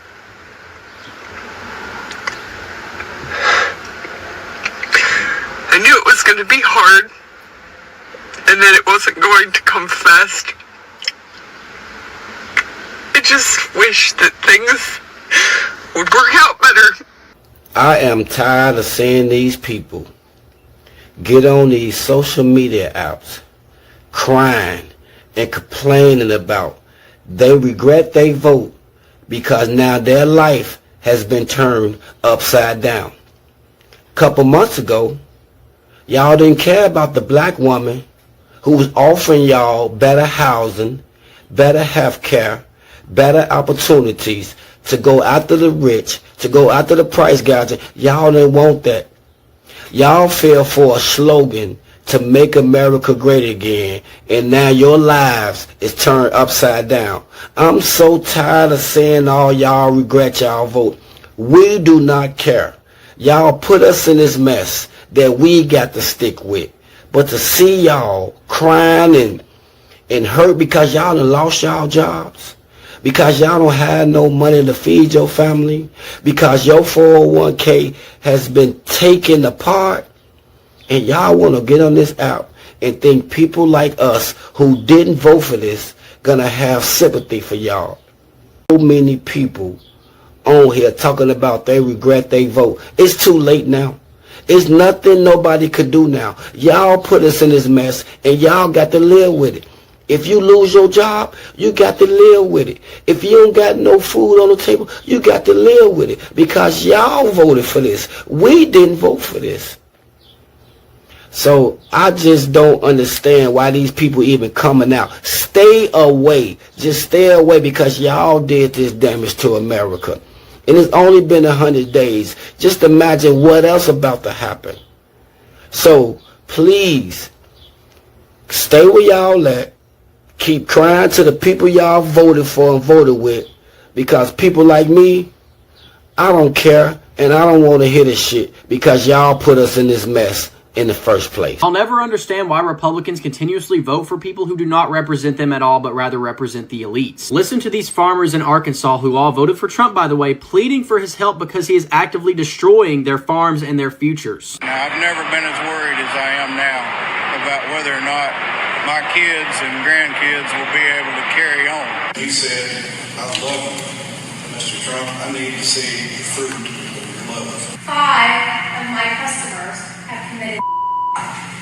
That's how serious that this is. These aren't isolated stories either. It's happening across the entire United States to rural farmers. They are having their livelihoods crushed. Farmers have spent years, decades even, building their legacy only to have it slip away under the guise of Donald Trump's tariffs. Customers losing hope and choosing to take their own lives. Farmers not being sure if they're going to be able to pass along their farms or not because they're going bankrupt. This type of despair demands our attention. As I mentioned before, the root of all of this suffering is coming from the guy that they all voted for, Donald Trump. His tariffs on steel and parts have made tractors, combines, and repairs far more expensive. Fertilizer prices are also skyrocketing, with some people reporting hundreds of dollars of an increase per ton. This, of course, raises production costs across the entire board. Many farmers were also relying on grants promised by Joe Biden, which Donald Trump took away. They thought they were going to receive this money, and then Donald Trump canceled it. Additionally, soybean farmers are getting crushed right now, with China, their main buyer, dropping U.S. purchases this year to 0. Of course, this was in response to Donald Trump's tariffs, and That's a demand collapse they haven't seen in decades. We're seeing the evidence in front of our eyes every single day. Donald Trump's policies are destroying the United States. These might be my favorite 2 posts on social media of all time. This guy said he voted for Trump to own the libs, and now he just lost his shoe business because of Trump's tariffs. In July of 2024, he says, I'm voting for Donald Trump for the economy and to own the libs, of course. But now he says, well, there went my shoe business. I don't understand why the tariffs have to eliminate the de minimis exception. Why does the government punish small businesses in this country knowing full well that Nike and all of the big brands will be fine paying the taxes, but his business gets wiped out? Gee, I wonder why the billionaire wouldn't fight to protect small businesses and why he would favor the corporations that lobby money to him. I mean, it doesn't make any sense, does it? Honestly, when I see posts like this, I don't feel bad for these people at all because they're getting exactly what they voted for. This is more proof that Donald Trump's tariffs are, of course, not good for the working class and small businesses. The bigger brands can just absorb these higher costs, move the supply chains around, or pass the costs along to the consumers. But small businesses don't have that type of cushion. They're the ones that go out first. And yet, Trump's base still cheered these policies on without knowing who they would actually impact. This is a classic example of what the Republican Party has gotten their base to do for years, and that's vote against their own self-interests. They are voting to give the billionaires more money, which means we get less money. It's that simple. 2 + 2 is 4. A Trump supporter has just lost their job directly because of Donald Trump's policies, and they are in a state of confusion. They are reaching out to Donald Trump for help and thinking that this should not have happened to them. Take a look at this. This person says, my wife is a nurse and was recently hired by the VA. Our home is packed up. We have a new home, spent thousands to move from Fort Worth to Waco. Following Trump's hiring freeze, the VA rescinded her job offer. Now look at what's highlighted. We are all huge Trump supporters, and I know this was an unintended consequence. What do you mean it was unintended? Did they really believe that Donald Trump could create policies that would only affect non-Trump voters, that somehow Trump voters wouldn't be caught up in all of this? This is the find out phase. This is exactly what you voted for, someone who would sow chaos. And it's not just going to affect the people you don't like, it will affect you too. And now all I can think is that this guy and his family are singing, I never thought. Jim is a Republican who voted for Donald Trump 3 times. How do you feel about your vote for Donald Trump now? Well, I feel like perhaps I should have considered some other options. Among other things, Jim imports packaging supplies for his honey, so he's paying real close attention to the tariffs Trump just put in place. We just bought our year's supply of bottles from Taiwan and our year's supply of corks from Portugal about 3 weeks ago. So that would have been, another $5,000 or $6,000 out of my pocket. Which is partly why he's repairing instead of replacing this 40-year-old forklift. The cost of equipment has just gone through the roof to buy anything like that because it just would be cost prohibitive. He's also holding off on improvements around the farm. Well, we're not going to hire any more people, that's for sure. It's more than just the tariffs. For the past 2 years, Jim has been selling honey to the federal government, which then provides it to schools and food banks. But after Donald Trump took office, the USDA cut those programs suddenly as part of the federal government's effort to streamline spending. For a lot of other local farmers around here, it was a major source of reliable revenue. For me, it's going to cost me around $150,000 a year. $150,000? Yeah, roughly 50% of my revenue. That's a huge hit. That's a massive hit. I'm really scratching my head because I voted Republican, and most of us in the fishing industry did, and we're not seeing the positives come out of it, why we voted that way. You ever see somebody set their own house on fire and then hand their neighbor $40 billion because their house needs a new roof? Welcome to American trade policy. This is so crazy, just try to hold on. The U.S. slaps tariffs on foreign goods, claiming it will protect American farmers. Sounds tough, right? Except now, those same farmers can't sell their stuff overseas because other countries hit us back. Reciprocated tariffs. That's econ speak for they flipped us the same middle finger. So our beef and soy exports tank. Meanwhile, Argentina jumps in and fills the gap in the Chinese market. They loosen export taxes, flood that market, and start cashing in. And what does America do? We give Argentina a $40 billion bailout. $40 billion. To stabilize their economy. So now we've literally bailed out our own competition while American beef producers and farmers suffer. But wait, we're not done there. After bailing them out, the U.S. signs a deal to import Argentinian beef. That's right. The country that just lost beef sales due to this ridiculous tariff policy is now buying beef from the folks who replaced them. And when American ranchers complain, Trump offers them another bailout, similar to the 2018 bailout of $12 billion. What prompted the 2018 bailout? The same damn thing. Overly aggressive tariff policy by Donald Trump. Okay, so where's this money coming from for the new agricultural bailout? This is where it gets fun. From the tariffs the American consumer is pay that started this whole thing to begin with. That's the loop. Tariffs hurt farmers and the working class. Bailouts reward rivals. Imports undercut ranchers. Then another bailout to fix the mess by the last one. Paid for by the American consumers getting charged for the same tariffs that launched this downward spiral in the first place. Every turn of this loop is paid for by us, the American working class. So what would have happened had we not imposed absurd, needless tariffs on China and every other country in the world? Nothing. None of this would have happened. We would be fine, and inflation would have been down to the Fed goal of 2% by now. They call it trade strategy. I call it the dumbest game of buy high, sell low in world history. We are freezing foreign trade while squeezing the working class, all due to the ego of one man-child, and the folks who voted for him are either too naive to see how America is getting screwed or too proud to admit they were wrong. Folks, we can get through this easily if the administration would just acknowledge that tariffs are a tax on the American people, and the working class and working poor are getting strangled while the top 1% gains more wealth than any other time in American history. I'm Lee Calvin with Rough Cut Media Network. More boots, less suits. We'll see you next time. Maybe y'all saw the news out of Nebraska today. Apparently our entire state is going to go bankrupt in 2 quarters. Me and my husband owned a cattle ranch here, and I can confirm that all of the cattle ranchers here overwhelmingly voted for Trump. We support him. We voted for him. Something like 70% of our entire workforce is undocumented immigrants, and they straight up are not showing up for work anymore. They have all either fled the country, fled the state. They don't want to get raided while at work, so they have just moved on to work somewhere else. And straight up, we are gonna go bankrupt now. We are gonna go bankrupt. And yeah, we voted. We knew that the immigrants would get deported and he was coming after immigrants, yet we still voted for it.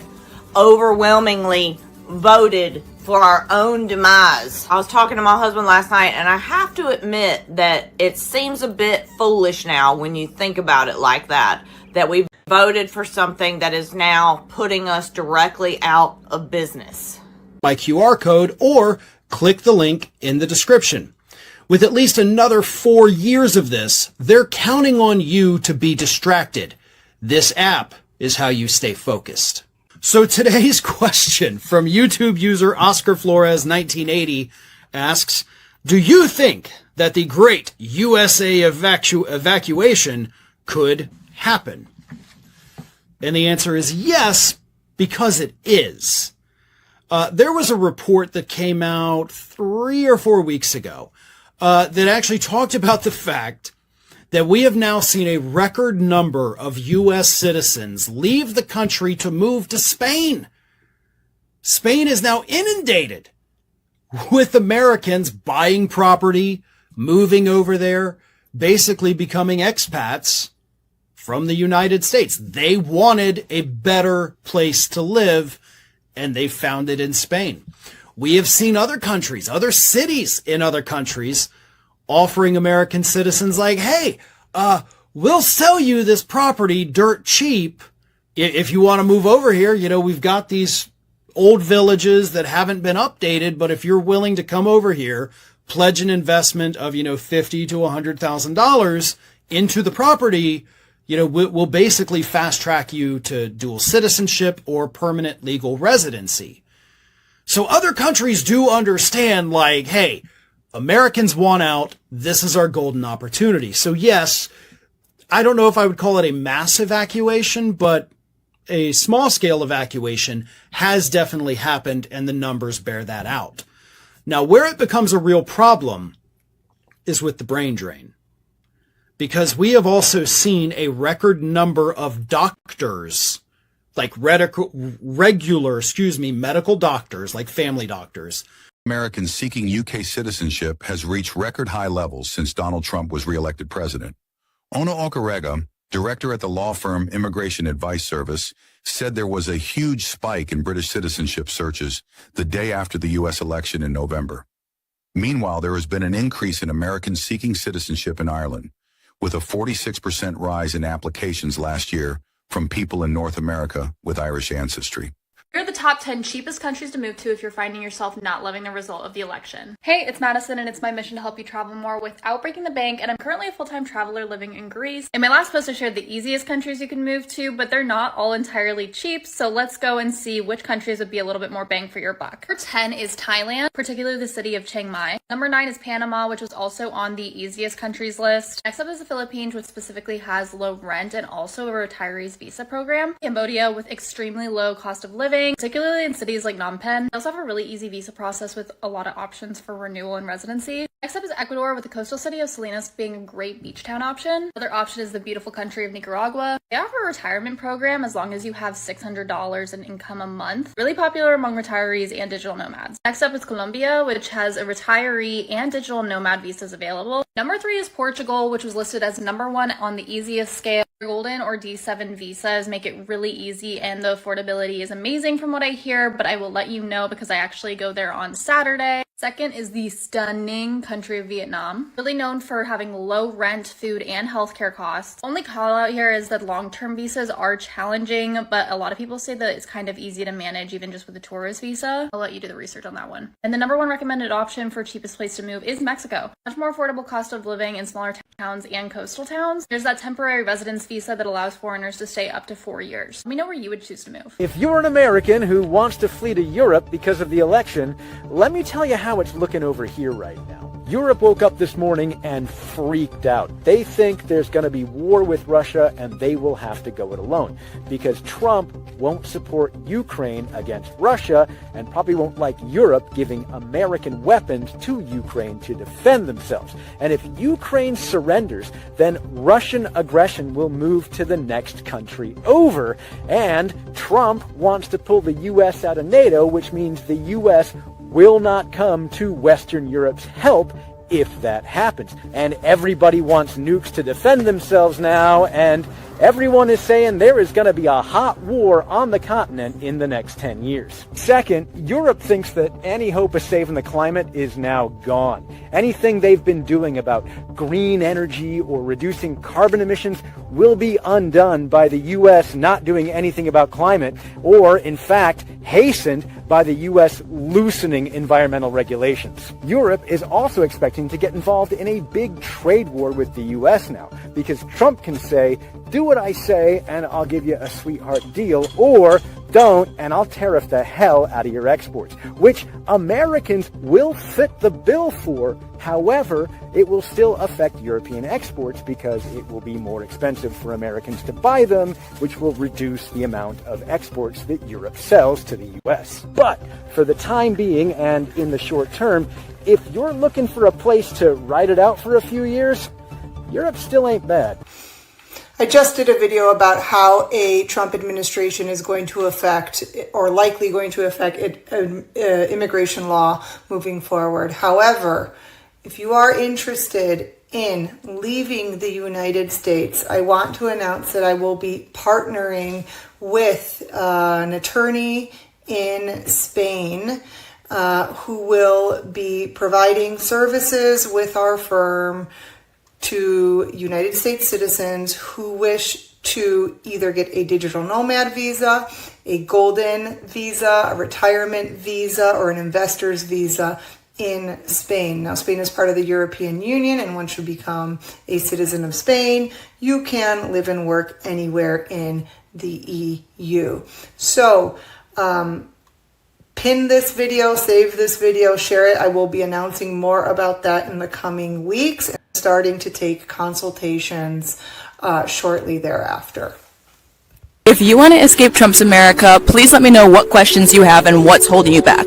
Because I've lived in 20 countries across 5 continents in my adult life, and I want to use all of that experience to help others escape and do the same thing. You do not have to live under an authoritarian regime. Your life can be better. You can move to Europe, move to Asia, move to Australia or New Zealand. I've done all of those things, and you can too. So what is holding you back? Is it budget?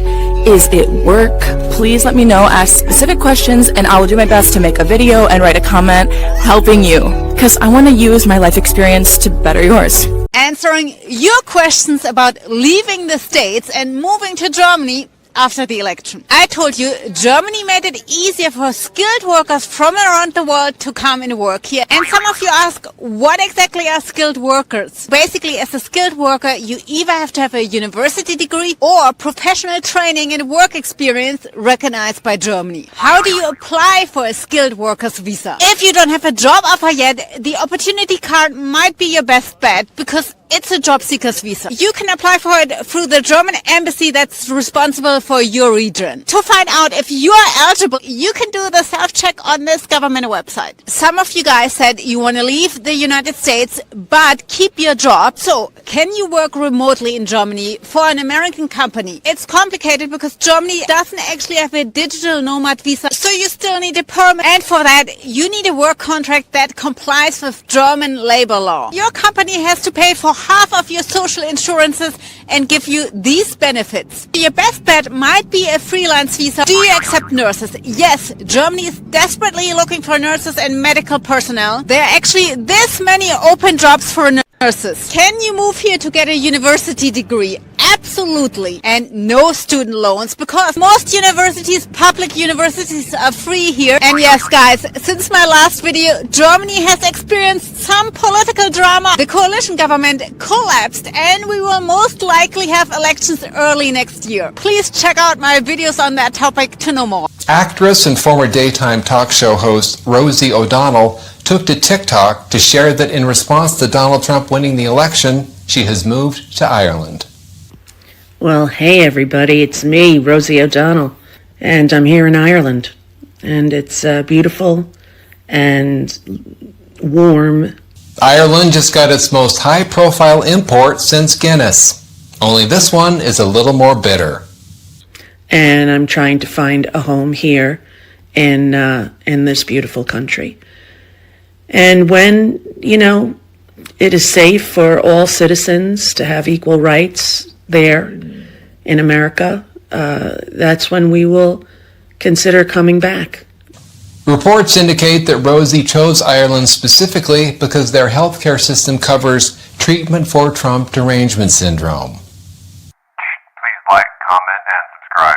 Many Americans want to leave the U.S. right now because of Trump, but for Black Americans, they wonder what life would be like for them in Europe. Portugal has low harassment rates and a diverse culture, attracting many of them. I had a level of fear that Trump was going to win again, and I was like, I need to get the out of the U.S. It has felt like a lot less pressure than it was in the United States, but my positioning is different. The way I'm treated is different. The privileges that I carry here are different than in the U.S. Racism exists everywhere. I don't feel as though I've been directly impacted. I know that as an American, I come with a certain amount of privilege that maybe shields me from some of that. For me, as an American, it was really important that I assess safety outside of violence and control. I 100% feel like I belong here and I have a right to be here. So if you're wanting to move because of the current administration, it is okay to do that. You have to choose yourself.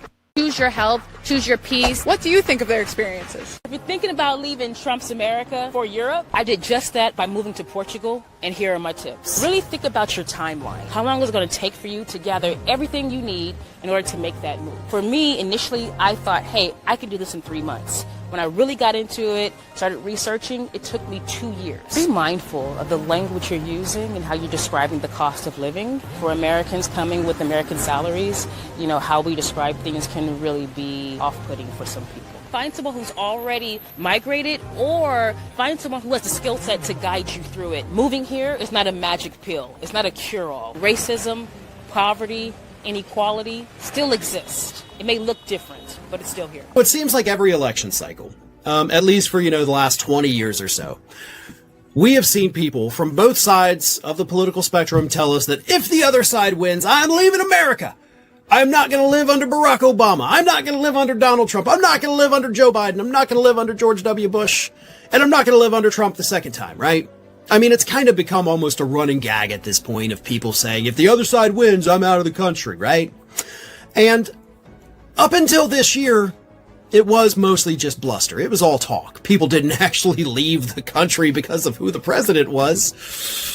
But then Trump won re-election, and it turns out that there is, in fact, a mass exodus of people fleeing the United States and going to live in Europe.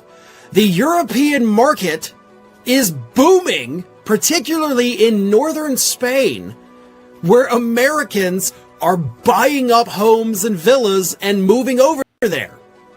The problem, and I don't want to say it's a problem because I totally have no problem with these people doing this, but here's what happened. Spain actually had a program in place. It was called the Golden Visa, where if you, as an American or anybody else, anybody else wants to come, but mostly for you guys Americans, come over here, buy a home, move over here, we'll give you a 1-year visa to live here while you work on, getting a permanent visa.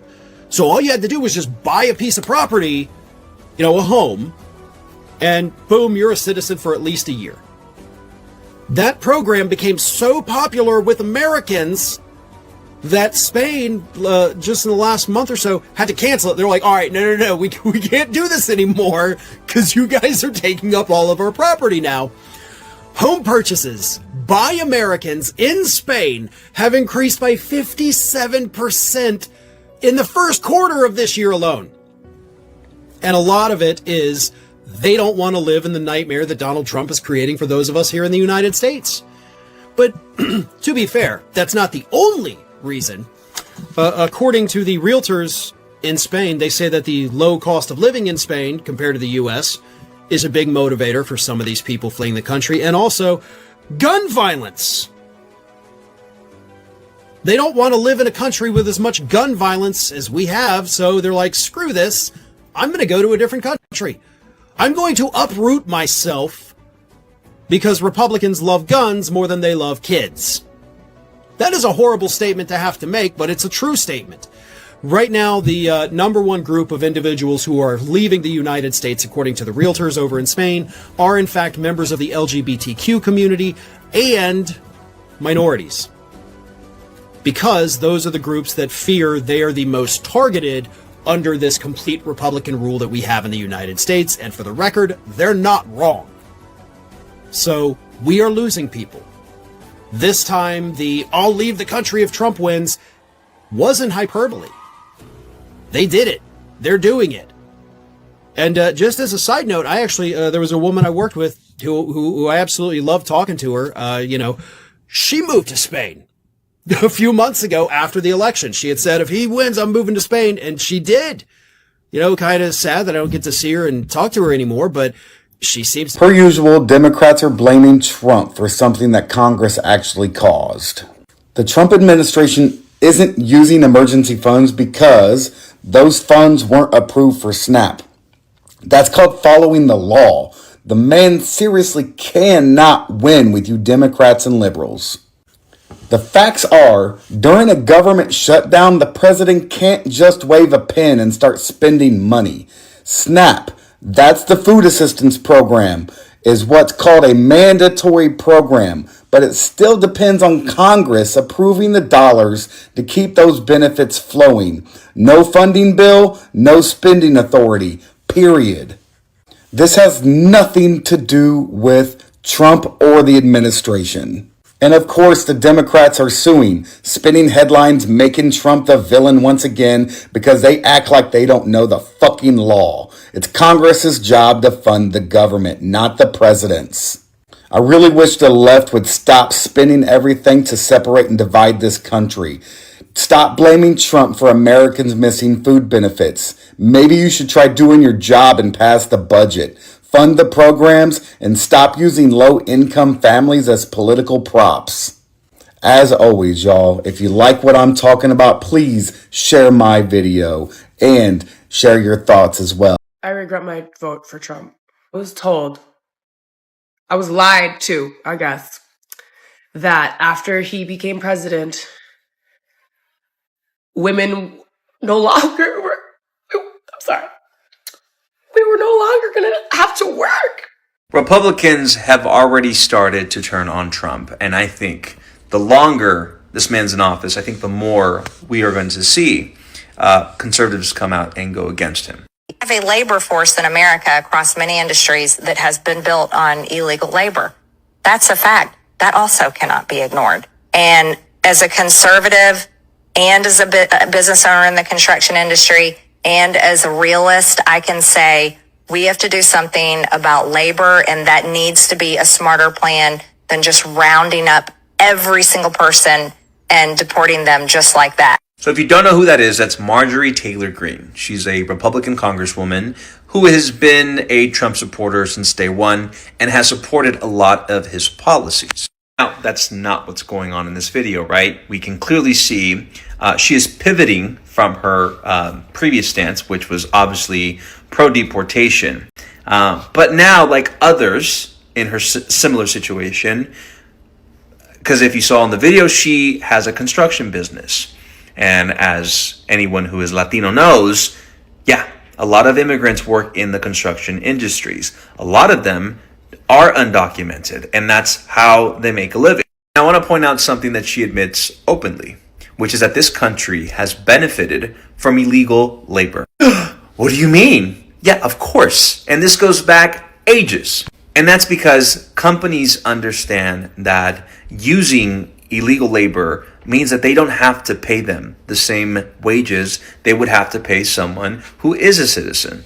Also, they're not forced to give them benefits, which costs companies millions. Now, especially in the construction industry, which has been widely known to be the center of illegal labor, those Home Depots that they've been raiding, the car washes, all those people, they hire them and they work in these locations because the business owners benefit from the cheap labor. Not to mention the farm workers. All of the immigrants that work in the farms get paid pennies compared to the work that they have to do. Some of them have to work 6 to 7 days a week, 70 hours weekly, and they live in a common space with other immigrants that is provided from the farm owner. But again, they're not the best conditions whatsoever. They're terrible. But again, all this because these sectors benefit from this illegal labor because it's cheap. They don't have to pay benefits, and they quite literally can do whatever they want because, you know, if your employee decides to want to report something, all you can say is, I'm going to call ICE. But it's a little too late. We're 10 months into this administration's mass deportation strategy, and no one on the Republican side decided to ask themselves, hey, what are the repercussions if we start to deport everybody rather than figure out a way to make this work in our favor, in the country's favor? Fun fact, deporting all of these labor workers without replacing them or having a plan to replace them in these industries only hurts the United States. We've seen what the raids have done to the farms. We've seen what it's done, especially here in downtown LA, to all of the shops and business owners. They've locked up, they've closed down business. And more recently, the commercial truck driving sector has been hit as well here in California, or at least they're trying to hit it. They're not going to be issuing people, even who have work permits here in California, their commercial driver's license. Now, if you remember back in COVID, when we had the cargo shipment bunch up at the ports, it was because there weren't drivers that could take them because of COVID. Now, in this situation, this is being caused by the administration, and we're going to run into the same problem where we're going to have containers backed up. We're going to see the prices surge in the grocery stores and in every sector of our life, all because their first solution was the most expensive one, which was deport everybody, and then we'll figure it out after. Well, as you can see, a lot of Republicans are finding out that that strategy doesn't work.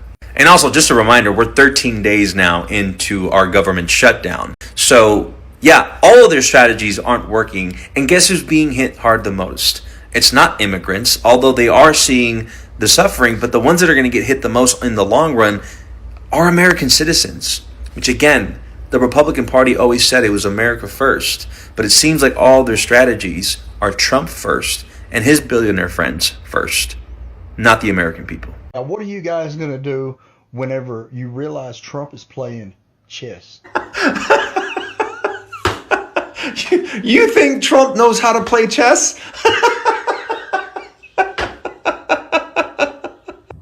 What's up, everybody? So J.B. Pritzker is complaining that the cost of living in Illinois is way too expensive. Price of groceries, gas, etc. Everything's way too expensive. It's all because of Trump and his tariffs and how evil of him, because the prices of everything are going up. But the prices went up under Biden, not Trump. So it's when the prices started going up, gas prices, etc. Because during Trump's first term, we did pretty well. Like, everything was still a little bit more expensive because we have terrible leadership in the governor position that likes to tax everything at a super high rate. So the tax on everything we buy is already pretty high compared to most states. But the prices of, basic necessities were not super high. It was pretty reasonable. And then, we ended with Biden in office, and then everything just went right through the roof. And then now you're trying to get it go back down. So actually, the reason why the prices are high is not because of Trump and his tariffs, it's because of Biden. And the fact we have a terrible governor. So in 2026, let's all come together, make it too big to rig, and get the worst governor in American history, J.B. Pritzker, out of office once and for all, and elect in an Illinois First candidate, an Illinois First Republican candidate to make Illinois great again and make it affordable again. Let's get it done. We have the people, we have the stuff. We just have to outwork the Democrats. We can outsmart them, we can outwork them. Let's come together and get it done once and for all. Huge numbers across the board, too big to rig. Tangerine tyrant single-handedly destroyed the U.S. economy today, with the Dow Jones plunging nearly 1,700 points.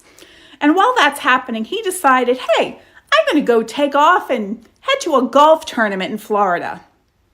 I guess that's the modern equivalent of let them eat cake. The economy is burning, stock market is crashing, global alliances that we've had for nearly a century are completely destroyed, and you're going to go and play golf. I seem to recall you complaining every single time Barack Obama played a round of golf. But now we're in an actual crisis that you created completely unnecessarily, by the way. You're going to go play golf. I'd say that's the only thing you're good at, but actually, you suck at that too. You suck at everything. You can't even run a business, so everyone that thinks he runs businesses well and he's a genius. He's been bankrupt how many times? That's right. Keep drinking the Kool-Aid, because that's exactly where you're headed. Take a listen to these women and tell me if you believe anything that they're saying. Hi, everyone. So I'm with one of my really good friends. She voted for Trump. Regret. And you know what? Well, yes. But guess what? It's not time for us to do that. The time is come for us to figure this shit out. No, we already had it figured out. You don't get a pass. You don't get to call for unity now. Calling for unity now is like offering Caitlyn Jenner a hand. You're a little too late. People want to hear that you regret your vote. As of right now, I'm very unhappy with where we are economically. There we are. You mean you're getting economically hit? Who the fuck would have guessed that? But guess what? This needed to happen. We needed for him to win, rigged or not, for him to win and for all of us to come together. So what we are saying tonight, let's come together. Exactly. Let's come together. We're all Americans. Stop the division. No, this didn't need to happen. Stop the division? Where the fuck were you on January 6th? Where were you when there was good people on both sides? Stop the division. Where were you when he was degrading women? Where were you during these things, huh? Nope. Fuck around and find out. No unity here. Okay, fine, MAGA. You're right. I was wrong. You told me that if I voted for Kamala Harris, that America would end up in a recession or worse. Here we are, starting out with a recession. And you also told me that if I voted for Kamala, that we would end up in a global war. And here we are, global trading war. So yeah, you were right. I voted for Kamala. And all those things happened anyway. Oh, and have fun on your golf trip, Donald. That's costing us millions of dollars to fund, while the rest of the country struggles with our dropping economy, families getting torn apart, and women unable to access reproductive health care. At least we know what your priorities are: golfing and sucking up to corrupt billionaires. here's something that a lot of Americans are going to have a hard time accepting and understanding. Donald Trump has destroyed America. America is over, at least as we remember and understand it. The United States as a country will continue to exist, but it'll be different. All of us have grown up in a world where America was the dominant global superpower. We were the leading light of democratic nations. Our president was the leader of the free world. Our currency was a global reserve currency. And this doesn't really come from any sort of formal designation. I mean, we're very rich and powerful, but it came from a general belief that we were the leading country. And that's gone now. It's been destroyed. It took Donald Trump less than 100 days to destroy it. The coalition of nations that formed around us because we were a powerful democracy and treated us as their leader, they're breaking away. Even Canada has broken away from us. Europe has broken away from us. We appear to be most friendly with dictatorships like Russia. They're small and weak and poor. It's ironic given how people treated Biden's presidency as unendurable, but I think we'll look back to it as the last moment that America was the America we grew up in. Nobody trusts us now. They look at us as unstable, as potentially corrupt, as unwilling to follow the rules that govern ourselves, much less everyone else. They look at us as dangerous. We could turn on them, impose tariffs. We could even attack them militarily, even our allies. We could try to annex their territories. No one has any reason to think of us as anything but a potential threat. America derived a lot of its authority from its reputation as the world's intellectual center, the center of all of the leading universities, the companies where people did research, where people changed the world. But Donald Trump is destroying those universities. He's destroying our medical research, our scientific research, our technical research. Those people are leaving the country. They're going somewhere else. And so the world's going to leave us behind. Why wouldn't they? We're a nation where our leader just yammers on and on about how America is going to bully everyone into line, but they don't want to work with us. They want to leave us to rot and look after themselves. As an American, it's incredibly depressing because it all happened for nothing. It's because Donald Trump is motivated by nothing but grievance and stupidity. No larger policy objectives was served. This is all about, I guess, punishing trans people and hurting immigrants for no reason other than to see them get hurt. And for that, we've destroyed a country that was a leader among nations in so many ways. We could have led the world, and we did for a long time, but Donald Trump has proven that we can't and we don't deserve to. And each and every one of us is going to pay the price for that eventually. Yesterday, millions of people protested not only nationwide, but worldwide against Donald Trump and this administration. And many of them were peaceful protests. However, one of my friends and neighbors sent me this video, and it'll come with a trigger warning. But this is the type of person that supports this administration. This is the type of person we have to fight against. Watch. Fuck you! It's really grown up standing on a goddamn street on the middle of a Saturday. Fuck you! Fuck you! You're the ma'am. You are in the road. You're embarrassed enough. You're an embarrassment to the goddamn country. Fucking pieces. Tell him still. Fuck you, you fucking cunt. Fuck you.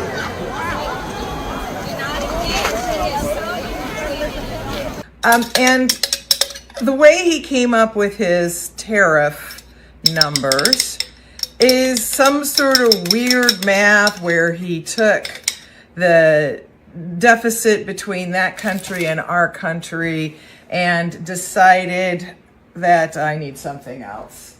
The way to calculate it was to do something like, okay, if the deficit between our country and your country is 100 billion, and then I'm going to take that and I'm going to divide it by the actual, trade. So let's say that the actual trade is 200 million. And then so you're going to get a 50% tariff because of that difference. What the Cheeto rapist fails to understand is not everybody has everything. We don't grow bananas in the United States. So no matter how our deficit happens or how large it happens to be, that deficit will never change because we can't grow bananas here. We can't grow vanilla here. We can't grow coffee here. These things happen over time because people have goods that we need. Now, my degree is in manufacturing systems engineering with an emphasis in robotics and artificial intelligence. A lot of words, right? But notice, manufacturing systems engineering, which means that I studied manufacturing. I was in Pennsylvania at the time when Mack trucks left Bethlehem and went to a right-to-work state because they were not being allowed to organize anymore. The union fought against it. The International Auto Workers fought against it. But Mack Truck just said, no, we don't want no frickin' unions. We're going to go to North Carolina. And just moved the whole place there. I was furious. Like, no, that's not how you treat your people. Mack Truck had been in the Bethlehem, Pennsylvania area for its entire existence, and the new management is just like, we don't want to have unions, so we're going to leave. People, unions are incredibly important. You might not think they are, but it is how OSHA, the Safety and Health Organization, got started, because they demanded safe working environments. They demanded fairness in the environments. They demanded living wages. And so these tariffs are hurting all of that stuff. We cannot bring bananas and grow them here. We cannot bring back all of those the chips that are made in Taiwan. It costs gazillions to build those factories. They're not going to happen overnight. It takes 5 to 10 years. We are screwed. Hey, ginger snap in here. The tariffs. I'm decorating a cake if you're wondering what I'm doing while I talk to you. So the orange rapist does not understand the economy. This is a man who bankrupted at least 6 businesses, which one of them was a casino. It's like, how do you bankrupt a damn casino, right? Time that made you realize that America really messed you up. So I spent about 4 years in Berlin, Germany, working in advertising. And coming from New York, where my first 8 years in the industry, I just, you don't take vacation. You just don't really do that. Well, I had to have a sit down with the CEO of my company and the head of HR, where they took my laptop and took my work phone and told me I could not come back to the office for 3 weeks because I had to use my vacation time. They were afraid that I was going to sue the company for not being allowed to take my vacation time. So they made sure that I literally could not work. Imagine that happening in the US. Someone literally taking your computer and your work phone away and say, go, come back in 3 weeks, enjoy your vacation. Honestly, Europe has a lot going for it that I wish Americans would understand.